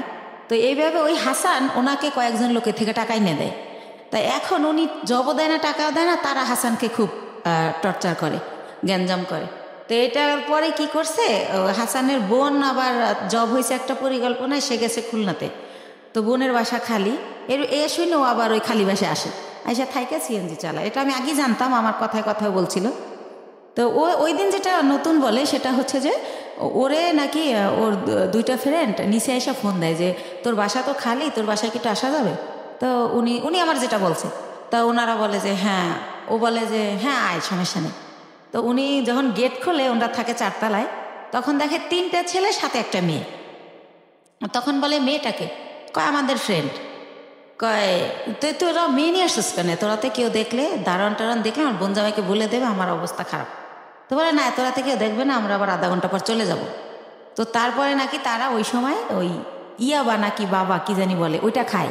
জি, ওইটা খায় ওই যে 3টা ছেলে আর ও 4 ছেলে আর ওই মেয়ে। তো ও নাকি জীবনে এটা কোনোদিন খায় নাই। ওই দিন ফার্স্ট ওই মেয়েটা ওরে জোর করে খাওয়ায় যে আমি মেয়ে মানুষ খাই, তুমি ছেলে কেন খেতে পারবে না। তারপরে খায়, ওরেও খাওয়ায়। ওইভাবে নাকি ভিডিও করে, ছবি তোলে। ইভেন্ট ভাইয়া ও যেটা বলেছে, এটা খাওয়ার পরে নাকি ওরা ফিজিক্যালি রিলেশন করে। কে বলেছে এটা? এটা হাসান বলেছে আমাকে। ওকে। ওই মেয়েটা নাকি ওরেও বাধ্য করে। ও আবার ইসলামিক মাইন্ডের কথাবার্তা বলতো, আমিও জানি ও ইসলামিক, কিন্তু ও বলে যে ওই মেয়েটা আমাকে জোর করে এটা করে। আমি তো জীবনে এটা প্রথম খাই, আমার হুঁশ থাকে না সে কারণে। তো তখন ওইগুলো এখন ওই মেয়েটা ছবি আর ভিডিও করে রাখছে, এখন আমাকে ব্ল্যাকমেল করে যে ওইগুলো পেপারে দিয়ে দিবে। মেয়েটা ব্ল্যাকমেল করে, এই ঘটনা এসে আপনাকে হাসান বলছে? হাসান বলতেছে। ওই মেয়েটার নাম শানু। তো এটাও বলে। তো বলার পরে আমি বলি ব্ল্যাকমেল কিভাবে করে? কয় দেখেন, আমি কষ্ট করে গাড়ি চালাই, সন্ধ্যার পর স্ট্যান্ডে এসে আমার টাকাগুলোও নিয়ে যায়, আর যদি না দিতে চাই তাইলেই বলে যে যদি না দাস তাহলে কিন্তু ফাঁস করে দেবো, তাহলে কিন্তু পেপারে দিয়ে দেবো। তো আমি বলি আপনি, তা আমাকে দিলে আপনার কি প্রবলেম হবে সেটা বলেন। কয় প্রবলেম হবে, আমি বাবা মার একমাত্র ছেলে, আমার বাবা মা মরেই যাবে। আমার বাবা অপারেশন হয়েছে কয়েকদিন আগে, আমার মা হাই প্রেশারের রুগী। তা আমি বলি আপনি বাবা মার সাথে শেয়ার করেন বিষয়টা, যে আমি এরকম পরিস্থিতির শিকার, শেয়ার করলে তারাই আপনার ভালো বুদ্ধি দিতে পারবে আমার চেয়ে। রাইট। তারপর বলেন না, এটা তো বলাই যাবে না, আমার মা শুনলে স্টক করবে, সে এরকম। তা আমি বলি কী করবো আমি? তো আমি ওনারে বুদ্ধি দেই যে আপনি এখন থেকে আর টাকাও দিন না, আর ওইখানে যাইন না, কয়েকদিন গাড়িও চালাইন না, যাতে ছেলে মেয়েটা আপনার খুঁজে না পায়। তো আমি কই ঠিক আছে, অনেক চিন্তা ভাবনা করে যে আপনি মেয়েটার নাম্বার দেন। তো মেয়েটার সাথে আমি কথা বলি, ভয়টায় দেখাই যে আমি হচ্ছে ইয়াতে চাকরি করি, পুলিশ ডিপার্টমেন্টে। হ্যাঁ, তুমি এটা করো, এমনি তো ইয়াবা খাও তো আইনত নিষিদ্ধ, তারপর তুমি মেয়ে মানুষ, তারপর যেহেতু তুমি খাও তাহলে তুমি এটা ব্যবসাও করো, তোমার জেল হয়ে যাবে। এটা এইসব করে ওরে ভয় দেখাই আর কি, যাতে করে ওরে ও ব্ল্যাকমেল না করে ওর কারণে। তো আবার একটু পরপর ফোন দেয়, আপা শানুরে ফোন দিছিলেন, আপা কি বলছে, এরকম বলতে বলতে তো ওই রিলেটেড হইতে গিয়ে ওর সাথে আরও বেশি কথা হয়ে যায়। তো একটা সময় সে হচ্ছে বলে যে দেখেন, ও যেভাবে পারে ও আমার বিয়ে করবে যে কোনো জায়গায় ধইরা, কিন্তু দেখেন এরকম একটা মেয়েকে কি বিয়ে করা যায়, যাকে নিজের চোখে দেখছি যে অন্য ছেলেদের সাথে এরকম করছে, এটা তো বিয়ে করা যায় না। তা আমি যদি কারো বিয়ে করি তাহলে ও আমার ছেড়ে দেবে, জানবে আমার বউ আছে, আমাকে আর ডিস্টার্ব করবে না। তা আমি বলি তা আপনার বাবা মা এখন কোথায়? কয় ওনারা তো দেশে, কয়দিন পর ঢাকায় আসবে। আমি আসলে বলবেন জানি আপনার বিয়ে করাই দেয়। তো এইভাবে গেল। উনি কি বলছে ওনার ফ্যামিলিতে আমি জানি না। ওনার বোন আমাকে ফোন দেয়, দিয়ে পরিচয় দেয় আমি হাসানের বোন। ওনার মা আমাকে ফোন দেয়, ওনার বোন জামাই আমাকে ফোন দেয়। তো এইভাবে কথা বলে সবাই, বলতে বলতে আমাকে সবাই দেখতে চায়। তো দেখতে চায় কি উদ্দেশ্যে আমি জানি না। তার বাবা আমাকে বলে মা তোমার অনেক গল্প শুনছি, তুমি আমার ছেলেটার নতুন জীবন দিছো, এই সেই, আমার ছেলেটা বখাইট হয়ে গেছিলো, নষ্ট হয়ে গেছিলো, খারাপ মানুষের সাথে চলতো, নেশা করতো, এখন কিছু করে না, ভালো হয়ে গেছে শুধু তোমার জন্য। তো এরকম বলেন। আমি বলি আপনারা তো আমার আসলটা জানেন না, ও হয়তো আপনার আসলটা বলে নাই, কারণ আমার মনে হয়েছে ও হয়তো বলছে আমি আনম্যারিড মেয়ে বা এরকম কিছু, এটা আমি গেস করে এটা বলি। তারপর আমি বলি যে আমার অনেক প্রশংসা তারা করে। আমি বলি আমি দেখতে অনেক পচা, আমার প্রশংসা করেন না, আমার দেখলে আপনার ভাল লাগবে না, এখন যেমন পাগল এই দেখার রুচি থাকবে না। তো একটা সময় এত রিকোয়েস্ট করে, তখন যাই। যাওয়ার পরে দেখি যে সবার সাথে দেখা হয়, কথা হয়, তারা আমার অনেক পছন্দ করে বলে। তারপরে আমি চলে আসি। আসার পরে পরের দিন ওর মা আমাকে ফোন দিয়ে বলে যে আমার ছেলে তো তোমাকে পছন্দ করে, বিয়ে করতে চায়। ওকে, এটা ওর মা যখন বলে আমি ভাইয়া একদম কি বলে গাছে থেকে পড়ি যে কি বলে এটা। তখন আমি বলি যে ওর মারে আবার আমি মাই বলি যখন ওদের বাসায় যাই, যেহেতু ও বলে পরিচয় দেশে বন্টন করে। তো বলি যে মা আপনারা কি বলেন, আমি হচ্ছে আমার বেবি আছে, আমি বিবাহিত। আমি ওর কিন্তু 2টা বিয়ে, এটা আমি আগে জানতাম না, এটা আমি পরে বের হয়েছে আমার বিয়ের পরে। আর আপনার ছেলে তো আনমেরিড, আপনি একটা আনমেরিড মেয়ে বিয়ে করাবেন, আমাকে কেন? তো এটা বলার পরে বলে দেখো মা, আমার ছেলে আমাকে তোমার ব্যাপারে সবই খুইলা বলছে, কিন্তু আমার ছেলে যেহেতু সংসার করবে, ছেলে যেহেতু তোমাকে ভালোবাসে, আমাদের আপত্তি তো থাকার কথা না, আর তোমারও আপত্তি থাকার কথা না, কারণ ও তো দেখছে তোমার 2টা ছেলে আছে, তোমার বাসায় যাতায়াত করে, এতদিন ধরে তোমার সাথে পরিচয়, তুমিও তারে দেখছো, অসুবিধা কোথায়? তো এরকম করতে করতে আমি রাজি হই না, কিন্তু সে ওই গানই বাজায় যে আমার কাছে হাজারো বার ফোন দেয়, আমি কই কী করি, কী খাইছি, তাই ঘুমাইছি কিনা, তো নাস্তা করছি কিনা, এভাবে ফোন দিতে থাকে। তার মধ্যে আমি আবার ইন্ডিয়া চলে যাই, সে আবার ওরকম তোমার পাশে কে বসছে, ছেলে মানুষ বসছে না মেয়ে মানুষ বসছে, এরকম মানে এভাবেই করে। তো হোটেলে বিয়েটা করলেন না করার আগে অবস্থা? বিয়ে করি নাই, তখনই এরকম এইভাবে মানে সে এত কেয়ার করে, মনে হয় যে আমি হেঁটে গেলে সে ব্যথা পায়, এরকম একটা ভাব। হ্যাঁ, তারপরে হচ্ছে টিকিট কাটছি, গাড়ি 2:30টায় ছাড়বে, হয়তো বা 1:15 টিকিট কাটলাম, তো খেতে গেলে তো আর গাড়ি ফেল করব, তো টিকিট কাটছি, ফোন দিতেই থাকতো। তো বলতাম যে খাওয়ার টাইম নেই, হচ্ছে জুস কিনে উঠছি, তো বলতো ইয়ারে সুপারভাইজারে বলো 10 মিনিট লেট করতে, খাইয়া গাড়িতে ওঠো, না খাই উঠবা কেন, ঢাকা আসতে রাত 12টা বাজবে। তো এইরকম মানে তা আমার লাইফে ভাইয়া এই কেয়ারিংটা তো কোনো সময় কেউ করে নাই, ছোটবেলা মাও করতো না। তারপরে যে বিয়ে নামক একজনের সাথে মাঝে মধ্যে দেখা হতো, তার সাথে তো আমার কিছুই হয় না এই ধরনের। তো ওই ব্যাপারগুলো আমার খুব ভালো লাগতো, যে আল্লাহ আমি খাইলাম কিনে এটা নিয়ে টেনশন করে। রাতের 1টা বাজে আমার অনলাইনে দেখলে এই এখনো ঘুমাও না কেন, ঘুমাও। এর মধ্যে তুমি তবে কথা বলা শুরু হলো, তো সেও তুমি বলে, আমিও তুমি বলি, আর ভাইয়া আপু বলি না, হেও আপু বলেন, আমিও ভাইয়া বলি না। তো এরকম, তো একটা পর্যায়ে হচ্ছে সে মাঝে মধ্যেই বাসায় যেতে চায়। তখন আমি চিন্তা করলাম যে আমার ছেলে যেহেতু বড় হয়েছে, তো এই ব্যাপারটা আমার ছেলে খারাপভাবে নেবে, বা আমার ছেলে আমার ঘৃণা করবে, ছেলে আমার খারাপ ভাববে। তো আমার ছেলেকে না আমি একদিন বলি যে বাবা এরকম এরকম ব্যাপার। তো আমার ভাগ্নে আছে ইমরান, বড় বোনের ছেলে, ওর কাছে বলি, আমার বোনের মেয়ের কাছে বলি। তো বলার পরে বলতেছে যে একটা মেয়ের বিয়ে, স্বামী, সংসার যে একটা জিনিস, আপনার তো সেটা হয় নাই, আমরা তো সবই জানি। তো যেহেতু তার সে একা কইলে আমরা নিষেধ করতাম। আমার ভাগ্নিকে বিয়ে হয়ে গেছে, এরকম বড়রা বিয়ে হয়েছে, বাচ্চা হয়েছে, এক ভাগ্নির হচ্ছে ছেলে হয়েছে। তো বলতেছে যে যেহেতু তার বাবা মাও আপনারা নিতে চাইতে, তো আপনার খুশি হওয়ার কথা। তো আমি কীভাবে খুশি হব, সে তো ড্রাইভার, আর একজন ড্রাইভার কয় টাকা আর্ন করে, সে আমারে খাবে না আমার বাচ্চা খাবে, আমার তো সে সারা জীবন এই কাজ করেই খেতে হবে, তাহলে আর বিয়ে বয়ে লাভ কি? তো একটা সময় এভাবে বলিও, নিজে ওদেরকে অ্যান্সার করি, কিন্তু আবার সে যখন কথা বলে খুব ভালো ভালো সুন্দর সুন্দর করে, তখন আবার তার জন্য আমার মায়া লাগে। তো এরকম করতে করতে একটা সময় চিন্তা করলাম যে টুকটাক করে বাসা আসে, ছেলে ব্যাপারটা খারাপভাবে নিবে। তো ছেলেরে ভাগ্নেরে দিয়ে ছেলেরে জিজ্ঞেস করাইলাম, ভাগ্নে বললো যে না আমার ছেলে রাজি। আমি সরাসরি জিজ্ঞেস করলাম না, লজ্জায়। তো তারপরে আমরা বিয়ে করে ফেললাম। বিয়ে করলাম হচ্ছে ভাইয়া এই যে মার্চ মাস গেল, এর আগের মার্চের 13 তারিখে। তো বিয়ে করলাম বলতে এভাবে বিয়ে করার পরে সে আমার বাসায় থাকা শুরু করলো। আর হচ্ছে আমি বললাম যে সিএনজি আর চালাইও না, মানে একজনের ড্রাইভার আমার হাজবেন্ড একটু লাগে, কারণ এইরকম ফ্যামিলির তো মেয়ের আমি না, হয়তো আমি ভাগ্যোদশে কষ্ট করতেছি। তো পরে ওর ভিসা পাসপোর্ট করলাম, ভিসা লাগাইলাম যে আমার সাথে সাথে ইন্ডিয়া যাবা, দুইজনে মিলে ব্যবসা করি। আরও একটা চিন্তা করলাম ভাই এই ব্যবসায় হচ্ছে অনেক মাল তো ওয়েট হয়, একটা ছেলে আসলেই দরকার হয়। যেবার আমার ছেলে আমার সাথে যায় আমি একটু অনেক শান্তি পাই, আমার কষ্ট কম হয়। ছেলে না গেলে 4-5টা ব্যাগ আমার যদি লেবার না পাই আমার ক্যারি করতে হয়, অনেক কষ্ট হয়। তো সব কিছু মিলে টিলে ভাবলাম যে ঠিক আছে, ওর ফ্যামিলিও ছোট, 1 ভাই 1 বোন, বোনেরও বিয়ে হয়ে গেছে, বাবা মাই তো আছে, ঝামেলা নেই, করে ফেলি। তো এইভাবে যাই হোক বিয়েটা হলো, খুব ভালো, শ্বশুর শাশুড়ি খুব ভালোবাসে। তো এরপরে রোজা চলে আসলো, ঈদের সময় আমি শ্বশুর শাশুড়ি সবার জন্য গিফট টিফট কিনলাম। শাশুড়ি আবার বলে বলে দিল তার বোনের ছেলে, বোনের মেয়ে, তাদের যত আত্মীয় আছে সবার জন্য কিনতে, বাস কিনলাম, তো দিলাম। তো আমার শাশুড়ি আবার আমার 2000 টাকা দিল একটা ড্রেস কিনতে। আর আমার হাজব্যান্ড এর মধ্যে ভিসা পাসপোর্টের কাজ চলতেছে, সে আর যায় না এতদিনে ইন্ডিয়া, তারে সব কিছু দিলাম। প্রতিদিন তারে 500-1000 টাকা পকেট খরচ দিচ্ছি, মানে দিয়ে রাখতেছি, যখন শেষ আবার দিচ্ছি, এরকম এভাবে চলতেছে। তো তারপর আমি আরও একবার গেলাম একা।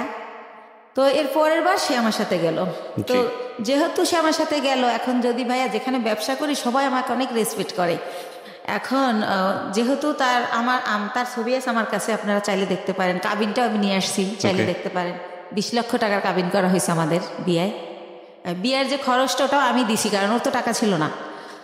তো ওর মাই শিখাই দিছিল যে 20 লক্ষ টাকার কাবিন করবা, না হলেও যদি পরে আবার কেউ বিয়ে টিয়ে করে কম টাকার কাবিন থাকলে বেশি হলে আর করতে সাহস পাবে না। তো এইসব দেখে না মনে হয়তো ওর মা বাবা ওর চেয়ে আমার বেশি ভালোবাসে। আর যেহেতু আমি ছোটোবেলা থেকে ভালোবাসার খুব অভাবী ছিলাম, ওদের ভালোবাসাগুলো পেয়ে না আমি এত হ্যাপি হয়েছিলাম বলার মতো না। তো এইভাবে চলতে থাকে। এর মধ্যে আমার শাশুড়ি আমারে বলে যে গত বছর অক্টোবরে যে শাহনাজের তো বিয়ে হয়েছে 5 বছর, তো ভদ্রলোকের আবার আগের ঘরে বউ বাচ্চা আছে, আমার ননদরে বিয়ে করে হচ্ছে অন্যভাবে, যাই হোক সেটা আমি বলবো না। তো যাই হোক, পরে বলে যে ওর তো অনুষ্ঠান করা হয় না, দেশের কেউ জানে না, তো এবার ডিসেম্বরে তোমার আর ওর অনুষ্ঠান একসাথে করবো আমরা। ডিসেম্বরের 26 তারিখে ডেট করছে। তো আমি বললাম আচ্ছা ঠিক আছে। আমার শরম, আমি আবার এটা বললাম যে মা আমারটা করেন না, শাহনাজেরটা করেন, যা যা করার আমি করব, টাকা পয়সা যা লাগে আমি দেবো, কিন্তু আমারটা করেন না, আমার লজ্জা লাগে। আচ্ছা। তো এটা আমি বলার পরে উনি হচ্ছে অনুষ্ঠান। তখন কি আপনার মানে জাহিদ তো আগের হাজবেন্ডের নাম? হ্যাঁ। ওর সাথে কি ডিভোর্স হয়ে গেছে নাকি? জাহিদকে ওইটা আমি বলি না ভাইয়া, জাহিদকে আমি 14 সালে ডিভোর্স দিই। 14 সালে ডিভোর্স দিই? হ্যাঁ, ডিভোর্স এর জন্য দেই যে আবার কখন হুট করে আইসা দাবি করে। আচ্ছা, সেজন্য আমি 14 সালে ওরে ডিভোর্স দিয়ে দিই। ওকে। তো ও কি করে যে এভাবে বলে, তো বলার পরে লিস্ট আসতে থাকে, যেহেতু বিয়ে করা গ্রামে অনুষ্ঠান করবে, এটা লাগবে সেটা লাগবে। তো আমি যখন ইন্ডিয়া যাই আমার ননদ ফোন করে বলে যে আমার জন্য লেহেঙ্গা আনবা, আমি বিয়ের দিন পরবো। তো তার জন্য আমি অনেক সুন্দর দেখে একটা 12,000 টাকা লেহেঙ্গা কিনে নিয়ে আসি। তারপরে যা যা বলে মোটামুটি, এবার আমার শাশুড়ি আমার লিস্ট দেয় যে আমার দাদি শাশুড়ি, আমার নানি শাশুড়ি, আমার মামা শ্বশুরের শাশুড়ি, সবার জন্য কাপড় কিনতে বলে। এটা কি তাদের এলাকার নিয়ম কিনা আমি জানি না, আমাকে কিনতে বলে। তো তাও আমি কিনি। আর এর মধ্যে ভাইয়া একটা কথা বলে রাখি, হাসান আমার বাসায় যখন যায়, সিএনজির যে কালারের জানেন তো ড্রেস, তো ওই কালারের একটা প্যান্ট থাকে নর্মাল, আর ওই সিএনজির একটা শার্ট, এইটা পরে কিন্তু আমার বাসায় যায়।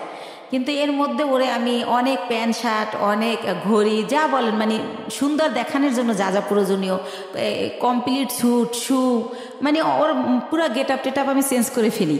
তো ওর বোন দেখে বলে আল্লাহ রে, আমার ভাইয়ারে তো রাজপুত্র বানাই ফেলাইছে আমার ভাবি, আমার ভাইয়ারে এত সুন্দর লাগে তা আগে বুঝতাম না। এইভাবে সবাই বলে। তো এইভাবে চলতে থাকে। আর আমি তো ভাইয়া কষ্ট করি ঠিক আছে, কিন্তু আমার ছেলেরা তো ওইভাবে বড় হয় নাই। তো আমি ভালো বাসায় থাকি, আমার বাসায় 2টা দারোয়ান, আমার ওরকম ফ্ল্যাটে আমি থাকি হাইফাইভাবে। তো ফ্ল্যাটে যেহেতু যে বাসায় উনি এইভাবে যাওয়ার পরে তারা তো সন্দেহ করবে যে এই পুরুষটা এর বাসায় ঢোকে কেন, আমার নেগেটিভভাবে নিবে। তো তাদেরকে আমি পরে বলে দেই যে ভাইয়া ওকে আমি বিয়ে করে ফেলছি, এরকম হয়। আবার আমি যখন ইন্ডিয়াও নিয়ে যাই দেখি কানাকানি করে মালিক কর্মচারীরা যে একে, কারণ আগে তো আমি যেতাম, আমার সাথে আমার ছেলে যেত, তখন যদি ভাবে। আপনার ছেলের বয়স কত ছিল যখন ওই ভদ্রলোককে বিয়ে করলেন হাসানকে? এই তো 1.5 বছর আগে। আমার ছেলের তো 2001-এ জন্ম, 18 চলে। তো ওরা রাজি ছিল বিষয়টা নিয়ে? হ্যাঁ, রাজি ছিল যে হাসানকে তারা বাবা হিসেবে নিতে চাচ্ছে বা এরকম। বাবা বলে না, আঙ্কেল ডাকে, কিন্তু আপনার হাজবেন্ড হিসেবে অনুমতি দিচ্ছে। আচ্ছা ঠিক আছে, ওকে। তো কি করে না, অনুমতি না দিলে তো আমি করতেই পারতাম না, করতামই না, সত্যি কথা যেটা, আমার সন্তান সবার আগে। তো তারপরে আমি দেখি ওরা কানাখোসা করে, তখন আমি ভাবি যে আমার সম্মানটা তো নষ্ট হয়ে যাবে। তো তখন আমি মালিককে ডেকে বলি যে ভাইয়া কানাখোসা করার কিছুই নাই, ও আমার কোনো বয়ফ্রেন্ড না বা কোনো অন্যরকম কিছু না। ভারতে আবার অনেক মেয়েরা কি করে ভাইয়া অন্য একটা ছেলের সাথে চলে যায়, তো এরকম একটা প্রবাদ আছে। তখন আমি বলি ভাইয়া আমি তো রিসেন্টলি বিয়ে করে ফেলছি, ও আমার হাজব্যান্ড। এভাবে ইচ্ছা করে সবাইকে আমি বলে দিই। তো সবাই বলে না ভালোই হয়েছে, ছেলেটা ভালো। তো যাই হোক এভাবে চলতে থাকে। তো ডিসেম্বর মাসে আমি তো ওই অনুষ্ঠান করব না, কারণ ওই হলুদ দেবে কি করবে না করবে, আমি বাচ্চা কাচ্চার মা, আমার এটি ভালো লাগে না। তো আমি বলি যে মা আমি সব দেবো, কিন্তু আমি যাব না। তো সব কেনাকাটা করে দেই। ওর বোন জামাই আমাকে লিস্ট ধরাই দেয় যে সে হচ্ছে গরু কিনে দেবে, আর মুরগি হতে যত বাজার এই টাকাগুলো আমি দেব। তো এই কথায় আমি হাসানকে বলে ফেলি যে হচ্ছে আমি এত টাকা কই থেকে দেবো, তাহলে তো আমার ব্যবসার পুঁজি থাকবে না। তখন হাসান বলে যে তুমি দিতে পারবে না, তাদেরকে বইলে দিতে, আমারে বলো কেন? তখন আমি বলি তুমি আমার হাজবেন্ড, আমার ভালো মন্দ তো তোমার দেখার দায়িত্ব, তুমি এখানে থাকো খাও, আমরা একসাথে না, তো তো তোমাকেই তো বলবো। তখন একটা পর্যায়ে ও আমাকে বলে যে তোমার তো অনেক আছে আমি যতদূর জানি, তো এখানে কত দেওয়া লাগবে, হয়তো 50,000 বা 1 লাখ টাকা লাগবে খাওয়ানে, এটা দিতে বা তোমার অসুবিধে কি? এই প্রথমবার থেকে আমি একটা কষ্ট পেলাম। তখন আমি একদিনকে কথায় কথায় আমি বলি যে মা, আমার নিজের মায়ের আদর আমি পাইলাম না, তোমারে তো মা বলেই জানি, মাই ডাকি। সে আমার একটা অনেকভাবে হাট করে, সেই কথাই বলি, মাই জানতাম এতদিন, কখন যে তুমি শাশুড়ি হয়ে গেলা বুঝতেই পারলাম না। এই কথাটা আমি বলি।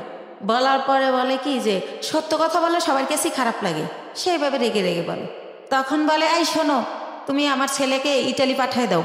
মানে শাশুড়ি বলে? আমার শাশুড়ি বলে। আমার ছেলে এই বিষয়গুলো কি আপনি আপনার হাজবেন্ডের সঙ্গে শেয়ার করতেন যে আমার শাশুড়ি এগুলো বলে, কথাগুলো তোমার কথা কিনা? হ্যাঁ, শেয়ার করতাম। তখন হাসান কি? সে অস্বীকার যাইতো, সে বলতো আমি বলি নাই। তো তারপরে একটা সময় আমি চিন্তা করলাম যে ঠিক আছে, আমার এক বোন থাকে ইটালিতে, তো চিন্তা করলাম যাবো, ভাই ইটালি যাওয়ার অনেক খরচ, তাহলে আমার জমি বিক্রি করে দিতে হয়, তাছাড়া তো আমার টাকা নাই। তো আমি হাসানকে বললাম দেখো, আমি 45,000 টাকায় জমি কিনছিলাম, রেজিস্ট্রি নিয়ে 60,000 পড়ছিল, সেই জমির দাম এখন 20 লাখ টাকা উঠে গেছে।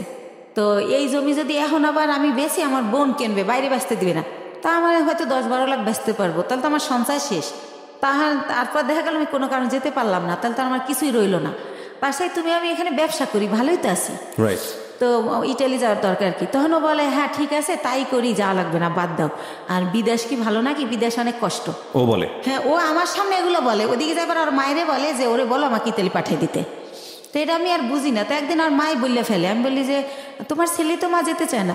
তো বলে কে বলছে আমার ছেলে যেতে চায় না? তুমি আমার ছেলেরে বুঝাও, তখন আমার ছেলে কি তোমার উপরে যাবে? সেই জন্য তোমার সান্ত্বনা দেয়। তো এভাবে রূপ খুলতে থাকলো। তারপরও চলতেছিল মোটামুটি। ঈদের 2 দিন আগে হঠাৎ করে আমার শাশুড়ি আমাকে বলতেছে যে ঈদের কেনাকাটা কি শেষ করছো?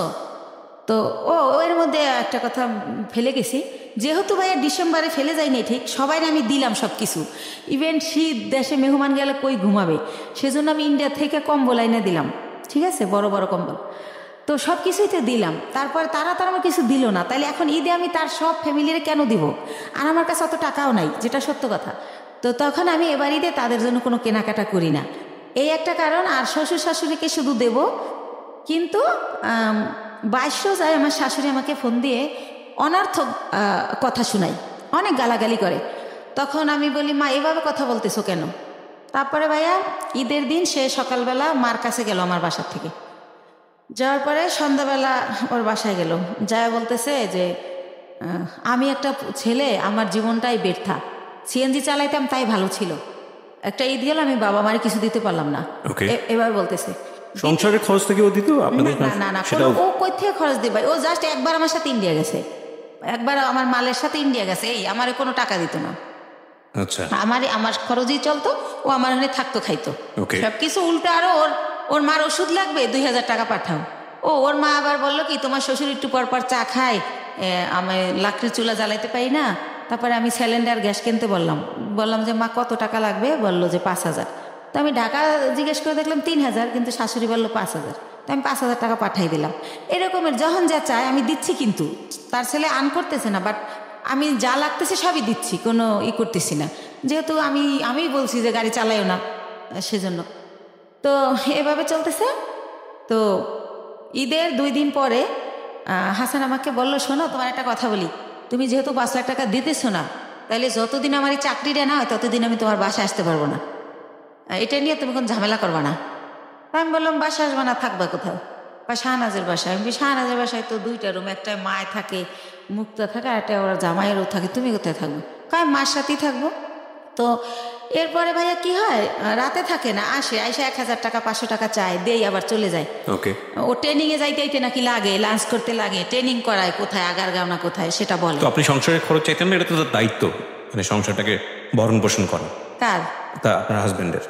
হ্যাঁ দায়িত্ব তো, কিন্তু সে তো কিছু করতেছে না। এই যে সে বলতেছে যে জব, সে তো সিএনজি চালাতো, কিন্তু সিএনজি তার মাই আমাকে বলছে ওরা চালাতে দিও না, ঠিক আছে? তখন কি অফ ছিল সিএনজি? হ্যাঁ অফ ছিল, তখন আর চালাতো না, বসে ছিল। ওকে, ও বসে ছিল বিদেই তো আমি আবার ওর পরিবারের সব কিছু বুঝতে পারছি। তো এভাবে হচ্ছে বলতেছে, আর ওই মাঝে মাঝে যায় আর চলে আসে, যায় চলে আসে, 10-15 মিনিট 20 মিনিট এভাবে থাকে। তো হঠাৎ করে কি হলো, ও গত মাসের 26 তারিখে আমাকে স্টেট কার্ড বলে দিল যে দেখো আমার পরিবার চাচ্ছে না তোমার সাথে সংসার করি, তো তোমার সাথে আমার আর সংসারটা করা হবে না। ওকে। ও আরো বেকার থাকার আরেকটা কারণ ভাইয়া, যেটা হয় গত ঈদের 4-5 দিন পরে ওই যে ওই মেয়েটা শানু, ও আমার থেকে টাকা নিয়ে নিয়ে ওই মেয়েটাকে বাজার করে দেয়, ওই মেয়েটার ঘর ভাড়া দেয়। তো ওই ব্যাপারগুলো জানতে পারি, শানুই আমাকে বলে যে আপনি আটকায় রাখলেন না, ও তো আমার কালো বাজার দিয়ে গেছে। তো এই ব্যাপারটা ওর মার সাথে আমি শেয়ার করি যে মা, ও আমার কাছে দিয়ে টাকা নিয়ে যদি তোমাদের দেয় আমার দুঃখ নাই, কিন্তু ওনা শানুরে দেয়। তখন বলে যে তুমি কালকে বাসায় এসো। তো ওনাদের বাসায় যাই, তখন ওর বাবা মা ওর মাথায় কোরআন শরীফ দেয়, কোরআন শরীফ মেইলা যে তুই কোরআন শরীফ শিয়া কর, শানুর বাসা আর কোনো দিন যাবি না। তখন ও এটা বলার পরে আমরা বাসায় চলে আসি। আসার পর ও বলে কাজটা তুমি ঠিক করলা না, এই কথাটা তুমি যদি বাবা মাকে না বলতা তারা আমার এই কোরআন শরীফ নেওয়া হইতো না। তো আল্লাহর এমন হুকুম, ও কী করে, আমার ঈদের নতুন ড্রেস পরেই তার পরের দিনই সেই মেয়েটার বাসায় যায়। তখন ও ধরা খায় যায় যে ওখানে গেছে। তো যেদিন ধরা খায় তারপরে 2 দিন পরে ও দেখি যে প্যান্ট পরে না, দোকানে গেলে ও প্যান্ট পরে যেতে, এখন লুঙ্গি পরে যায়। তো কি হয়েছে, তো বলে যে আমার গোডা উঠছে। এরকম পরে ভাই আস্তে আস্তে আল্লাহর কি জানি না আমি, ওইটা ওর হচ্ছে পুরা ইয়াটা একদম গা হয়ে যায়, পছন্দ হয়ে যায় একেবারে। তো পছন্দ হয়ে যায়, এখনো ছোট বাচ্চার মতো খাটে শুয়ে থাকে সোজা হইয়া, ওই একেবারে উলঙ্গ অবস্থায়, কাপড় পরতে পারে না। আর আমি সবসময় দরজা আটকায় রাখি, আমি বেরোইলেও আটকাই দিই, আবার ঢুকলেও আটকাই দিই, এইভাবে থাকে। তো এইভাবে ও 3 মাস ভোগে ভাইয়া। তো এইভাবে ওরা আমি কীভাবে ডাক্তারের কাছে নেব, তো আমি ছবি তুলে চর্ম বিশেষজ্ঞ, যৌন বিশেষজ্ঞরে দেখাই মেডিসিন নেই। তো যখন একটু ভালো হয় তারপর ওরা সরাসরি নিয়ে ডক্টর দেখাই। তো এইভাবে 3 মাস ভোগে তখন। তো ওই সময় আর বাপ মা আমাকে অজুহাত দেয় যে ওই মেয়েটার কাছে কোরআন নেওয়ার পরেও গেছে, এজন্য আল্লাহ ওর এই পাপের শাস্তি এটা দিছে। তাই তুমি যদি ওরা গাড়ি চালাইতে না দাও, ও আর তাহলে আর ওই মেয়েটার কাছে যাওয়ার সুযোগ পাবে না, সবসময় তোমার সাথেই থাকবে, তাই তুমি আর গাড়ি চালান বন্ধ করে দাও। তো তারা এটা বলে। তো সব কিছু মিলেই ও বেকার থাকে, এই অসুস্থতার কারণে থাকতে হয়, এভাবে থাকে। তো যাই হোক, এখন যেটা মূল ঘটনায় আসতেছি, ও কি করলো, আমার এই 1.5 বছরের মধ্যে আমি এই ফার্স্ট ওই দিন ওরে অনেক কিছু বলে ফেলি। বলার পরে ও আমাকে ফোন দিয়ে যে লাউড দিয়েছে আমি সেটা জানি না, লাউড দিয়া বলে যে হ্যাঁ কি বলবো বলো। তারপর আমি ওর মা যে যা বলছে যে ইটালি পাঠানোর লেগে চাপ দিয়েছে এই সেই। তারপরে ও কি করলো, আসলো আপনার বাসায়? ও আর আসেই নাই, এই পর্যন্ত আর আসেই নাই। ও ওই দিনকা ওর মা যখন বলার পর ও আমাকে ফোনে অনেক খারাপ, ওর মা বোন শিখাই দিয়েছে, আর ও আমাকে বাজেভাবে গালি দেয়, অনেক গালি দেয়। আমার বাবা মা তুলে অনেক গালি দেয়, গালি টালি দিয়ে বলে যে আমি যাব না, তোরে আর রাখবো না, তুই যা পারিস করিস না। আমরা এই জিনিসগুলো পারিবারিক কোন্দল, এগুলা নিয়ে কে কি বলেছে না বলেছে এত ইনডিটেইলে যেতে চাই না। আমি ইন্টারাপ্ট করছি আপনাকে। সেটা হচ্ছে যে আপনি আমাকে বলেন যে আপনি ভদ্রলোককে বিয়ে করেছিলেন কত বছর হলো? এই তো 1 বছর 3 মাস। 1 বছর 3 মাস। 1 বছর 3 মাসের মধ্যে আপনার সংসারে কোনো খরপশনি দেয়নি, উল্টো আপনি ওনাকে এস্টাবলিশ করার চেষ্টা করছেন। ওকে, এখন লাস্ট পর্যায়ে কি দাঁড়িয়েছে? উনি কি আপনার সঙ্গে আছেন নাকি আপনারা সেপারেট হয়ে গেছেন? না, এই যে 28 তারিখ আমার লাস্ট কথা হয়েছে, এরপরে আর এই পর্যন্ত কোনো যোগাযোগ সে আমার সাথে করে নাই। তার মা তার সিম ভেঙে ফেলছে, এখন আমি তারে ফোনে পাইনি। তাহলে কি পেলেন? 1 বছর 3 মাসের শিক্ষাটা কি পেলেন, আর পুরো জীবন জুড়ে এই বৈবাহিক জীবনের শিক্ষাটা কি পেলেন? আপনি তো আজকের এই গল্পটাই বলতে এসছেন।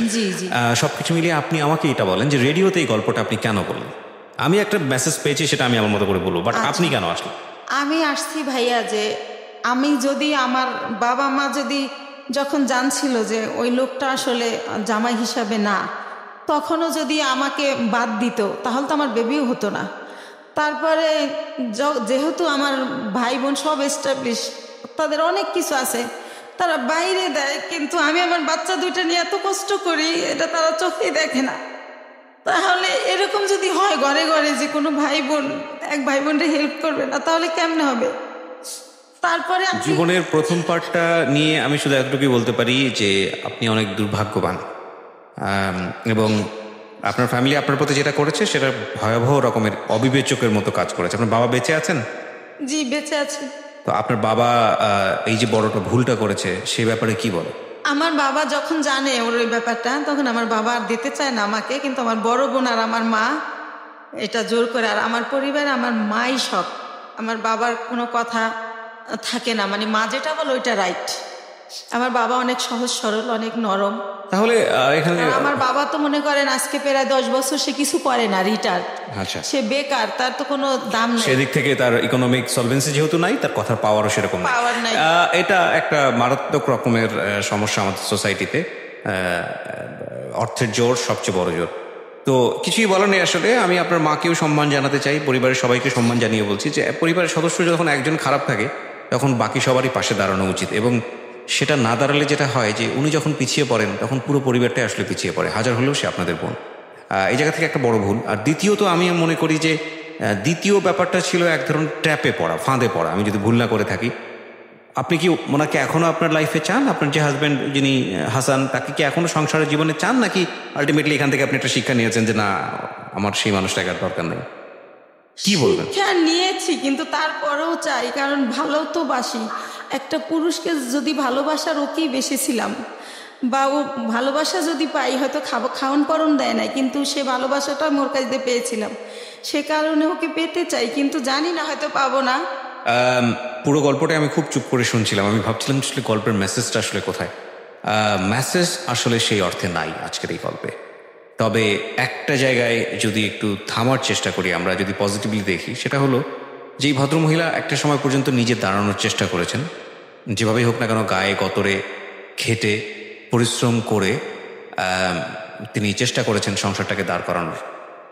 সেখানে এসে একটা ভুল আমি বলবো, যে ভুলটা হচ্ছে এই বয়সে এসে প্রেমে পড়া, ভালোবাসায় পড়া, এবং সেই মানুষটাকে নিজের জীবনে এমনভাবে জায়গা দেওয়া যে, আপনার বয়স কত বলছিলেন? 35 বছরের জীবনে এসে 16 বছর বা 18 বছর মানুষের যে ভুলগুলো করে, সেই ভুলগুলো করে নিজের জীবনে একটা অনেক বড় কষ্ট পাওয়া। আমি বরং বলবো যে এই জায়গাটা একটু শক্ত হলেই বরং ভালো হতো, যে সেকেন্ড থটটা না দেয়া নিজের জীবনে। কিন্তু এটাও তো ঠিক যে তিনি তো সারা জীবন জুড়ে কারো ভালোবাসা পাননি। সে অর্থে একটা মানুষ যখন কায়া হোক ছায়া হোক যাই হোক না কেন সামনে এসে দাঁড়িয়েছে, সেই জায়গাটি থেকে তার ভুল হওয়াটা স্বাভাবিক, যে আসলে সঠিক মানুষটি সে চিনতে পেরেছে কি পারেনি। আমার মনে হয় আর একটু সময় নেওয়া উচিত ছিল। ভালোবাসাগুলো আসলে এরকমই। তবে এটা ঠিক যে জীবনে কাউকে রিসিভ করার আগে ভালোবাসতে গিয়ে আসলে কোনো লজিক খাটে না, মন থেকে চলে আসে সেটা। এবং সেজন্যই বুড়োরা ইয়াংদের প্রেমে পড়ে, ইয়াংরা বুড়োদের প্রেমে পড়ে। যেখানে প্রেমে পড়া উচিত নাই সেখানে প্রেম চলে আসে। সেগুলো হয়তো বা খুবই ন্যাচারাল, কিন্তু এই ন্যাচারাল জিনিসটাকে জীবনে লজিস্টিক ফ্রেমে যখন মানুষ বাঁধতে চায়, মানে বিশেষ করে বিয়ের জায়গাটিতে, তখনই হলো চিন্তার বিষয়। সেই জায়গাটি আসলে শুধু ইমোশন দিয়ে চিন্তা করাটা একটা বোকামো, এবং সেই বোকামোটা যে কোনো লেভেলে জীবনের যে কোনো জায়গাতে হতে পারে। আপনার জীবনের পজিটিভ দিক হচ্ছে আপনি গায়ে গতরে খেটে নিজেকে স্টাবলিশ করতে পারেন, সেটা আপনি প্রুভ করেছেন। সুতরাং আপনার উপর আমরা বিশ্বাস রাখতে পারি যে আপনি এই জায়গাটা থেকে বের হয়ে আসতে পারবেন, এবং বের হয়ে আসার মতো অবলম্বন আপনার আছে, বিশেষ করে আপনার দুটো সন্তান। সুতরাং সেদিক থেকেও আপনি অনেক বেশি ব্লেসড। সো প্রিয় শ্রোতা, আজকের এই জীবন গল্প একটা পরিশ্রমী মানুষের জীবনের গল্প, যে পরিবার থেকে কোনো সাহায্য পায়নি, সংসার জীবনে সুখী হতে পারেনি, একজন পাগলকে বিয়ে করে পুরো জীবনটাই এক অর্থে অন্যরকম স্রোতে ভেসে যাওয়া মানুষ, এবং তারপরে যখন সুখের দিন এসছে তখন ভালোবেসে ভুল করা একজন মানুষ। তারপরও আমরা সম্ভাবনা দেখি। জীবন আসলে এরকমই। নাটকের মোড় আসলে গুড একটা ফিনিশিং এনে দেয়, কিন্তু জীবনের মোড় সেই গুড ফিনিশিংয়ের কোনো ধার ধারে না। এই জন্যই আমরা বলি জীবন নাটকের চেয়েও অনেক নাটকীয়। ভালো থাকুন, শুভরাত্রি।